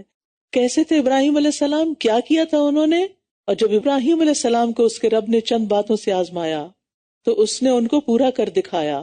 آپ کو یاد ہے نا ان کی آزمائشیں، کہ کس طرح ان کے والدین نے ان کو ڈسون کر دیا، ان کے لیے آگ کا الاؤ تیار کر کے اس میں پھینکوایا گیا، پھر ان کو ہجرت کرنی پڑی، پھر اس کے بعد ان کو ایک ظالم بادشاہ سے واسطہ پیش آیا، پھر اس کے بعد جب بہت طویل عرصے کے بعد ان کو بڑھاپے میں بیٹا نصیب ہوا تو بیٹے کو ذبح کرنے کا حکم دیا گیا. اس کے علاوہ بھی کئی آزمائشیں تھیں، لیکن ابراہیم علیہ السلام ہر آزمائش میں پورے اترے. تو اللہ تعالیٰ نے ان امتحانوں سے گزارنے کے بعد ان کو امامت بخشی. اس سے کیا سبق ملتا ہے؟ کہ امامت کے لائق انسان جب ہی ہوتا ہے، لیڈرشپ کے لائق انسان جب ہی ہوتا ہے جب وہ امتحانوں سے گزرتا ہے، جب اس کی اچھی ٹریننگ ہو جاتی ہے، تربیت ہو جاتی ہے. تو اس وقت ابراہیم علیہ السلام نے کہا میری اولاد بھی. تو آپ خود سوچئے کہ انسان کو جب کوئی نعمت ملتی ہے تو پھر اس کا دل سب سے پہلے کیا ہوتا ہے؟ آپ جب کچھ اچھا کھا رہے ہوتے ہیں تو آپ کا دل کیا ہوتا ہے؟ کہ بچے بھی اچھے کھائیں، بلکہ آپ رکھ دیتے ہیں کہ وہ کھا لیں، چاہے وہ نہ کھائیں اور خراب ہو جائے، نہ آپ کے کام کی نہ ان کے کام کی، لیکن آپ کا دل یہی ہوتا ہے کہ یہ بچوں کو بھی ملے. تو ابراہیم علیہ السلام کو جب امامت ملی تو انہوں نے کیا کہا؟ وَمِن ذُرِّيَّتِي، میرے بچوں کو بھی کہا، میری اولاد میں سے بھی. فرمایا میرا عہد ظالموں تک نہیں پہنچتا، آپ کی اولاد میں سے لیڈرشپ ان کو نہیں ملے گی جو ظالم ہوں گے، جو آپ کے طریقے پر نہیں چلیں گے. اور جب ہم نے اس گھر کو یعنی کعبہ کو لوگوں کے لیے لوٹ کر آنے اور امن کی جگہ بنایا اور حکم دیا کہ مقام ابراہیم کو نماز کی جگہ بنا لو، اور ہم نے ابراہیم اور اسماعیل کو تاکید کی کہ تم دونوں میرے گھر کو طواف کرنے والوں اور اعتکاف کرنے والوں اور رکوع اور سجدہ کرنے والوں کے لیے پاک رکھو. چنے ہوئے پیغمبر ہیں اور انہیں حکم دیا جا رہا ہے کہ بیت اللہ کی صفائی کریں، اس کو صاف رکھیں، شرک سے بھی پاک رکھیں، بتوں سے بھی پاک رکھیں، اور ویسے بھی اس کو صاف ستھرا رکھیں. تو اس سے پتہ چلتا ہے کہ عبادت گاہوں کو صاف ستھرا ہونا چاہیے اور ان کی صفائی کا اہتمام کرنا چاہیے. آپ کو یاد ہوگی وہ حدیث جس سے پتہ چلتا ہے کہ وہ ایک بلیک وومن تھی جس کا کوئی گھر بار نہیں تھا، ایک بے سہارا خاتون تھی، لیکن اسے مسجد سے محبت تھی، وہ مسجد کی صفائی کیا کرتی تھی. ایک دن جب نبی صلی اللہ علیہ وسلم نے اس کو نہیں دیکھا تو اس کے بارے میں انکوائر کیا، پوچھا. آپ صلی اللہ علیہ وسلم کی یہ خوبصورت سیرت اور سنت ہے کہ آپ صلی اللہ علیہ وسلم جب لوگ نہیں ہوتے تھے آپ کی مجلس میں تو ان کے بارے میں پوچھا کرتے تھے. کعب رضی اللہ عنہ بیمار ہو گئے، مسجد میں نہیں تھے تو پوچھا کہاں ہے، پھر خود ان کی عادت کے لیے گئے. تو یہاں بھی ہم دیکھتے ہیں کہ وہ عورت جب نظر نہیں آئی تو نبی صلی اللہ علیہ وسلم نے اس کے بارے میں پوچھا، پتہ چلا وہ فوت ہو گئی. تو آپ نے فرمایا تم نے مجھے کیوں نہیں بتایا، میں اس کا جنازہ پڑھتا. پھر اپنے صحابہ کو لے کر اس کی قبر پر گئے اور اس کا دوبارہ جنازہ پڑھا. اتنی کیئر کرنے والے تھے. تو اللہ کے دین کی خدمت کا کوئی چھوٹا سا کام بھی ہو، اللہ کی نظر میں وہ بڑا ہوتا ہے اگر اخلاص کے ساتھ کیا جائے، محبت کے ساتھ کیا جائے. تو چھوٹی چھوٹی نیکیاں ہمیں چھوٹی نہیں لگنی چاہیے. ہمیں نہیں پتا کون سی نیکی کب کام آ جائے اور ہماری بخشش ہو جائے. ہمیں بس نیکیوں کا حریص ہونا چاہیے. وَإِذْ قَالَ إِبْرَاهِيمُ رَبِّ اجْعَلْ هَٰذَا بَلَدًا آمِنًا، اور جب ابراہیم علیہ السلام نے کہا اے میرے رب اس جگہ کو ایک پرامن شہر بنا دے. امن بہت بڑی نعمت ہے. کتنے سمجھدار انسان تھے کہ مکہ کے شہر کو بسایا اور اس کے لیے امن کی دعا مانگی. وَارْزُقْ أَهْلَهُ مِنَ الثَّمَرَاتِ مَنْ آمَنَ مِنْهُمْ بِاللَّهِ وَالْيَوْمِ الْآخِرِ، اور اس کے رہنے والوں میں سے جو اللہ اور یوم آخرت پر ایمان لائیں ان کو پھلوں سے رزق عطا فرما. دوسری چیز رزق مانگا، فرمایا اور جس نے کفر کیا میں اس کو بھی تھوڑا سا فائدہ دوں گا، پھر اس کو آگ کے عذاب کی طرف دھکیل لے جاؤں گا اور وہ لوٹنے کی بری جگہ ہے. تو اللہ تعالیٰ صاف صاف بتا رہے ہیں کہ اگر اطاعت گزار نہیں ہوگے تو پیغمبر کی اولاد ہوتے ہوئے بھی، خلیل اللہ کی اولاد ہوتے ہوئے بھی، اللہ کے محبوب کی اولاد ہوتے ہوئے بھی کچھ کام نہیں آئے گا۔ وَإِذْ يَرْفَعُ إِبْرَاهِيمُ الْقَوَاعِدَ مِنَ الْبَيْتِ وَإِسْمَاعِيلُ رَبَّنَا تَقَبَّلْ مِنَّا إِنَّكَ أَنْتَ السَّمِيعُ الْعَلِيمُ۔ اور جب ابراہیم اس گھر کی بنیادیں اونچی کر رہے تھے، بیت اللہ کی تعمیر کر رہے تھے، اور اسماعیل بھی، اور دعا کر رہے تھے، اے ہمارے رب ہم سے قبول فرما لے۔ سبحان اللہ، اس سے بڑی سعادت کیا ہو سکتی ہے کہ انسان کو اللہ کا گھر تعمیر کرنے کا موقع ملے، اور دل ان کے ڈر رہے ہیں، اتنی بڑی نیکی کرنے کے باوجود ڈر رہے ہیں اور دعا کر رہے ہیں، اللہ پاک آپ اس کو قبول کر لیں۔ بے شک تو ہی خوب سننے والا، خوب جاننے والا ہے کہ ہم کس دل اور کس محبت کے ساتھ اس گھر کو بنا رہے ہیں۔ اور پھر خوب دعائیں کر رہے ہیں، ربنا وجعلنا مسلمین لک ومن ذریتنا امۃ مسلمۃ لک وارنا مناسکنا وتب علینا انک انت التواب الرحیم۔ اے ہمارے رب، اور ہم دونوں کو اپنا فرما بردار بنا لے، اللہ ہمیں اپنا اطاعت گزار بنا لے، اور ہماری اولاد میں سے بھی ایسی امت اٹھا جو تیری فرما بردار ہو، اور ہمیں ہماری عبادت کے طریقے دکھا اور ہماری توبہ قبول فرما۔ بے شک تو بہت توبہ قبول کرنے والا، نہایت رحم کرنے والا ہے۔ اس سے کیا پتہ چلتا ہے کہ اللہ کی عبادت کرتے ہوئے دعائیں بھی مانگنی چاہیے، نیکی کے کام کرتے ہوئے اللہ سے فریادیں بھی کرنی چاہیے، کیونکہ اللہ سبحانہ وتعالیٰ اس سے ناراض ہوتا ہے جو اس سے مانگتا نہیں۔ روزے کی حالت میں خوب خوب دعائیں کرنی ہے، رات کا قیام کرتے ہوئے، نماز کے اندر بھی، جیسے اتحیات پڑھ کر، درود شریف پڑھ کر جتنی چاہے دعائیں مانگے، سجدے میں دعائیں مانگے، اور نمازوں کے بعد بھی، اور سحری کے وقت بھی، اور عام دنوں میں بھی۔ آپ جب گھر سے نکلتے ہیں، قرآن کی مجلس کے لیے آ رہے ہیں، اللہ کے دین کے لیے آ رہے ہیں، دین سیکھنے کے لیے آ رہے ہیں، اور طالب علموں کے راستے میں تو رشتے پر بچھاتے ہیں، ان سے محبت کرتے ہیں، ان کو گھیر لیتے ہیں، ان پہ سکینت اترتی ہے، تو آپ ساتھ ساتھ کیا کریں؟ اللہ سے باتیں کرتے ہوئے آیا کریں، دعائیں مانگتے ہوئے آیا کریں۔ یہ دعاؤں کی قبولیت کے اوقات ہوتے ہیں۔ ابراہیم علیہ السلام نے جتنی دعائیں مانگی سب قبول ہوئیں، اور یہاں کیا مانگ رہے ہیں کہ ہمیں اپنا فرما بردار بنا۔ کبھی ہم نے بھی یہ دعا کی کہ اللہ ہمیں اپنا فرما بردار بنا لے؟ کتنی دفعہ یہ دعا کرتے ہیں کہ اللہ ہماری اولاد کو اپنا فرما بردار بنا لے؟ یہ دعا اپنی دعا میں شامل کر لیں کہ اللہ ہمارے بچوں کو اپنا فرما بردار بنا لے، اور ہمیں ہماری عبادت کے طریقے سکھا۔ ہمیں تیری صحیح طرح عبادت کرنی نہیں آتی، ہمیں اس کا علم عطا کر، ہمیں وہ طریقے سکھا اور ہمیں دکھا۔ یہاں ارنا کا لفظ خاص توجہ کا حامل ہے کہ صرف کتاب پڑھ کے طریقہ نہیں آتا، استاد کی ضرورت ہوتی ہے۔ اسی لیے نبی صلی اللہ علیہ وسلم کے پاس جبریل علیہ السلام نے آ کر نماز پڑھنے کا باقاعدہ طریقہ بتایا، یعنی آپ صلی اللہ علیہ وسلم کے سامنے ڈیمونسٹریٹ کیا، اوقات بھی بتائے اور طریقہ بھی بتایا کہ رکوع کیسے کرنا ہے، سجدہ کیسے کرنا ہے، کہاں کیا پڑھنا ہے، یہ ساری چیزیں سکھائی گئی آپ کو۔ اور پھر آخر میں اللہ تعالیٰ کی 2 صفات کا ذکر کرتے ہیں کہ اللہ پاک آپ تواب بھی ہیں، رحیم بھی ہیں۔ تواب جو توبہ کرنے والوں پر مسلسل مہربان ہوتا رہتا ہے، گناہ کرنے والوں کے گناہ معاف کر دیتا ہے۔ جو بھی اللہ سے سچی توبہ کرتا ہے اللہ تعالیٰ اس پر مہربان ہو جاتا ہے اور ان کو پھر مزید توبہ کی توفیق دیتا ہے اور ان کے گناہوں سے درگزر کرتا ہے۔ اللہ تعالیٰ بہت بخشش فرمانے والا، بڑا ہی مہربان ہے۔ اللہ تعالیٰ فرماتے ہیں قُلْ يَا عِبَادِيَ الَّذِينَ أَسْرَفُوا عَلَىٰ أَنفُسِهِمْ لَا تَقْنَطُوا مِن رَحْمَةِ اللَّهِ إِنَّ اللَّهَ يَغْفِرُ الذُّنُوبَ جَمِيعًا إِنَّهُ هُوَ الْغَفُورُ الرَّحِيمُ۔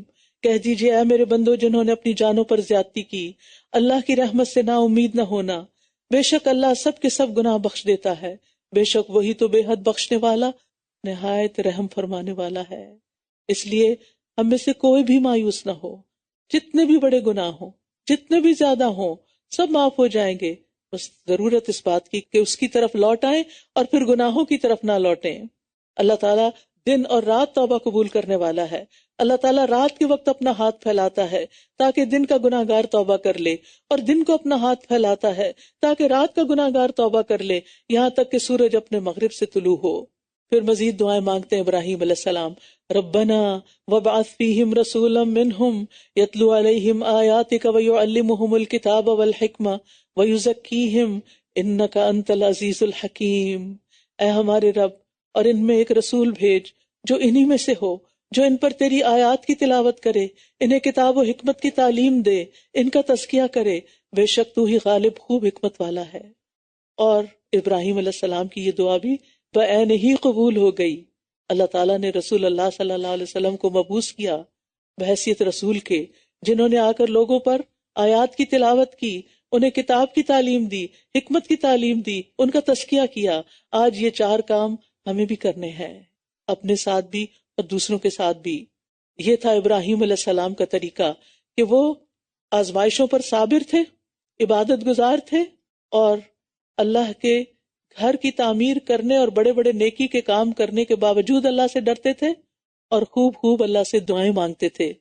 ہمارے اندر بھی یہی کردار ہونا چاہیے، اور ہمیں صرف اپنے لیے نہیں، صرف اپنے بچوں کے لیے نہیں، بچوں کے بچوں اور نسلوں کے لیے بھی دعائیں کرنی ہے کہ اللہ ان کو فتنوں کی سرزمین پر ثابت قدمی عطا کر ان کے اندر ایمان کا نور بھر دے، ان کے ایمان کی حفاظت فرما۔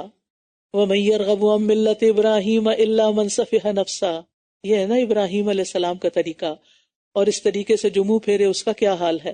اور کون ہے جو ابراہیم کے طریقے سے بے رغبتی کرے؟ اس طریقے کو کون چھوڑے گا سوائے اس کے جس نے خود کو حماقت میں مبتلا کر لیا ہو، اور ہم نے اس کو دنیا میں بھی چن لیا تھا، اور یقیناً آخرت میں بھی وہ ضرور صالحین میں سے ہوگا۔ اللہ نے ابراہیم علیہ السلام کو دنیا اور آخرت کی بھلائیاں نصیب کر دیں۔ اذ قال له ربه اسلم قال اسلمت لرب العالمین، جب اس کے رب نے اس سے فرمایا فرما بردار ہو جا، تو اس نے کہا میں تمام جہانوں کے رب کے لیے فرما بردار ہو گیا۔ سارے جہان اللہ کے آگے جھکے ہوئے ہیں، سب اس کی عبادت کرتے ہیں، سب اس کے آگے سجدہ ریز ہیں، سب اس کی تسبیح کرتے ہیں، سب اس کے بتائے ہوئے طریقے پر چلتے ہیں، تو میں بھی اسی طریقے پر چلوں گا جو رب کا بتایا ہوا ہے۔ ابراہیم علیہ السلام نے فوراً ہی اپنا آپ اللہ کے سپرد کر دیا، اسلمت لرب العالمین۔ ہم کیا کہتے ہیں قرآن پڑھتے ہوئے؟ ہمیں بھی یہی کہنا ہے، اسلمت لرب العالمین، کہ مجھے بھی اپنے رب کی فرما برداری کرنی ہے۔ ابراہیم علیہ السلام دنیا سے جاتے ہوئے اپنے بچوں کو کیا تلقین کرتے ہیں؟ وَوَصَّى بِهَا إِبْرَاهِيمُ بَنِيهِ وَيَعْقُوبُ يَا بَنِيَّ إِنَّ اللَّهَ اصْطَفَىٰ لَكُمُ الدِّينَ فَلَا تَمُوتُنَّ إِلَّا وَأَنتُم مُّسْلِمُونَ۔ اور اسی بات کی وصیت ابراہیم اور یعقوب نے اپنے بیٹوں کو کی، اے میرے بیٹو، بے شک اللہ نے تمہارے لیے یہ دین چن لیا ہے، بس تمہیں ہرگز موت نہ آئے مگر اس حال میں کہ تم فرما بردار ہو۔ آج سوچئے ہم اپنے بچوں کے لیے کیا ول بنا کے جا رہے ہیں۔ ہمیں کس بات کی فکر ہے کہ ہمارے بعد ہمارے مال کا کیا ہوگا، ہماری پراپرٹی کا کیا ہوگا، ہمارے بچوں کا کیا ہوگا۔ لیکن ہم، ٹھیک ہے، آپ اس سرکاری ول کے اندر یہ باتیں نہیں بھی لکھ سکتے، تو ایک الگ ول تو بنائیے کہ جس میں اپنے بچوں کو دین پر قائم رہنے کی وصیت کر کے جائیے، تاکہ وہ اپنے بچوں کو آئندہ کریں اور آپ کی نسلوں میں ایمان محفوظ رہے۔ کیا تم اس وقت موجود تھے جب یعقوب کی موت کا وقت قریب آیا، جب اس نے اپنے بیٹوں سے پوچھا تم میرے بعد کس کی عبادت کرو گے؟ انہوں نے کہا ہم آپ کے معبود اور آپ کے باپ دادا ابراہیم اور اسماعیل اور اسحاق کے معبود کی عبادت کریں گے، جو ایک ہی معبود ہے اور ہم اسی کے فرما بردار ہیں۔ وَنَحْنُ لَهُ مُسْلِمُونَ تِلْكَ أُمَّةٌ قَدْ خَلَتْ لَهَا مَا كَسَبَتْ وَلَكُمْ مَا كَسَبْتُمْ وَلَا تُسْأَلُونَ عَمَّا كَانُوا يَعْمَلُونَ۔ وہ ایک جماعت تھی جو گزر چکی، جو اس نے کمایا اسی کا ہے، اور جو تم نے کمایا تمہارے لیے ہے، اور تم سے ان اعمال کے بارے میں سوال نہیں کیا جائے گا جو کچھ وہ کیا کرتے تھے۔ ان کے اعمال کی ذمہ داری ان پر، اور ہمارے اعمال کی ذمہ داری ہم پر۔ اور یہ کہتے ہیں تم یہودی یا عیسائی ہو جاؤ تو ہدایت پا جاؤ گے، کہہ دیجئے بلکہ ہم تو ابراہیم کا دین اختیار کریں گے جو یکسو تھے اور مشرکین میں سے نہ تھے۔ قولو، تم سب کہو ہم اللہ پر ایمان لائے اور اس پر جو ہماری طرف نازل کیا گیا، اور اس پر بھی جو ابراہیم اور اسماعیل اور اسحاق اور یعقوب اور اس کی اولاد کی طرف نازل کیا گیا، اور جو موسیٰ اور عیسیٰ کو دیا گیا، اور جو تمام انبیاء کو ان کے رب کی طرف سے دیا گیا، ہم ان میں سے کسی ایک کے درمیان کچھ بھی فرق نہیں کرتے اور ہم اسی کے فرما بردار ہیں۔ قرآن کا بعض حصہ بعض کی تفسیر ہے، وہ جو شروع میں ہم نے پڑھا نا، وَالَّذِينَ يُؤْمِنُونَ بِمَا أُنزِلَ إِلَيْكَ وَمَا أُنزِلَ مِن قَبْلِكَ، یہ اس کی تفصیل ہے۔ وَإِنْ آمَنُوا بِمِثْلِ مَا آمَنْتُمْ بِهِ فَقَدْ اهْتَدَوْا، پھر اگر یہ بھی اسی طرح ایمان لائیں جیسے تم ایمان لائے اور جیسے صحابہ ایمان لائے تو یقیناً یہ ہدایت پا گئے، اور اگر یہ منہ پھیر لیں تو بے شک یہ مخالفت پر تل گئے ہیں۔ پسند قریب ان کے مقابلے میں اللہ آپ کو کافی ہو جائے گا، اور وہ خوب سننے والا خوب جاننے والا، یعنی آپ ان کی مخالفت کی پرواہ نہ کریں۔ صبغت اللہ اللہ کا رنگ، ومن احسن من اللہ صبغہ ونحن له عابدون، اللہ کا رنگ یعنی دین اختیار کرو، اور اللہ سے بہتر رنگ کس کا ہو سکتا ہے، اور ہم تو صرف اسی کی عبادت کرتے ہیں۔ پہلے فرمایا وَنَحْنُ لَهُ مُسْلِمُونَ، یہاں فرمایا وَنَحْنُ لَهُ عَابِدُونَ۔ کہہ دیجئے کیا تم اللہ کے بارے میں ہم سے جھگڑتے ہو، حالانکہ وہی ہمارا اور تمہارا رب ہے، اور ہمارے لیے ہمارے اعمال اور تمہارے لیے تمہارے اعمال ہیں، اور ہم تو اسی کے لیے مخلص ہیں۔ اب فرمایا وَنَحْنُ لَهُ مخلصون، تو ہمیں کیا کرنا ہے؟ مسلمون، عابدون، مخلصون، پہلے اپنا آپ سرنڈر کر دینا ہے، پھر اس کی عبادت کرنی ہے، اور عبادت میں اپنے آپ کو اللہ کے لیے خالص کرنا ہے۔ کیا تم کہتے ہو کہ ابراہیم اور اسماعیل اور اسحاق اور یعقوب اور اس کی اولاد یہودی تھے یا عیسائی؟ کہہ دیجئے کیا تم زیادہ جانتے ہو یا اللہ؟ اور اس سے بڑھ کر ظالم اور کون ہوگا جو اس گواہی کو چھپا لے جو اللہ کی طرف سے اس کے پاس ہو، اور جو کچھ تم کرتے ہو اللہ اس سے ہرگز غافل نہیں۔ تلک امۃ قد خلت لہا ما کسبت وَلَكُمْ مَا كَسَبْتُمْ وَلَا تُسْأَلُونَ عَمَّا كَانُوا يَعْمَلُونَ، یہ ایک جماعت تھی جو گزر چکی، جو اس نے کمایا اسی کا ہے، اور جو تم نے کمایا تمہارے لیے ہے، اور تم سے اس کے بارے میں سوال نہیں کیا جائے گا جو کچھ وہ کیا کرتے تھے، جو انہوں نے کیا وہ ان سے پوچھا جائے گا۔ بہت سے لوگ تاریخی واقعات کو موضوع بحث بنا کر آپس میں لڑتے جھگڑتے رہتے ہیں، کسی کو گالیاں دیتے ہیں، کسی کی بہت زیادہ تعریف کرتے ہیں۔ ہمیں ایسے معاملات میں خاموش رہنا چاہیے۔ جو ہو چکا تو ہو چکا، جو گزر گیا تو گزر گیا۔ انہوں نے جو کیا ہم سے نہیں پوچھا جائے گا، ہم سے یہ نہیں پوچھا جائے گا کہ تم نے فلاں کو گالی کیوں نہیں دی تھی، اور ہم سے یہ نہیں پوچھا جائے گا کہ تم نے فلاں کی مدح میں زمین آسمان کے کلابے کیوں نہیں ملائے تھے۔ اور یہاں بھی آپ دیکھیں کہ جو آخر میں بات کہی گئی وہ کیا ہے؟ اللہ کا رنگ اور صحابہ جیسا ایمان۔ ٹھیک ہے، اللہ کا رنگ، صحابہ جیسا ایمان، لہذا اسی کی ہم نے کوشش کرنی ہے، اور اسی کے لیے ہم نے قرآن پڑھنا ہے تاکہ ہمارے اوپر بھی اللہ کا رنگ آ جائے۔ اور اللہ سے بڑھ کر رنگ کس کا اچھا ہے؟ ہم دوسروں کے رنگ میں رنگنے کی کوشش کرتے ہیں اپنے آپ کو، تاکہ اپنے آپ کو وہاں اکاموڈیٹ کر سکیں، ایڈجسٹ کر سکیں، ان کی پسند کے بن جائیں۔ لیکن کیا واقعی آپ پسند کے بن گئے؟ نہیں، دنیا کی پسند کا بننا بڑا مشکل کام ہے، لیکن اگر آپ اللہ کے فرما بردار بنیں گے اور اللہ کے رنگ میں رنگیں گے تو اللہ کے محبوب بن جائیں گے۔ اللہ تعالی ہمیں اس کی توفیق عطا فرمائے۔ جیسے آج ہم نے والدین پر احسان کی بات پڑھی، تو یہ والدین ہماری جنت ایک کتاب ہے، ہم بھی اس کو پڑھ کے دیکھیں کہ ہم نے اپنے والدین سے یہ سلوک کیا، اور ہم اپنے بچوں کو بھی بتائیں کہ والدین کے حقوق کیا ہیں۔ وآخر دعوانا ان الحمد للہ رب العالمین، سبحانک اللہم وبحمدک، اشہد ان لا الہ الا انت، استغفرک واتوب الیک۔ السلام علیکم ورحمۃ اللہ وبرکاتہ۔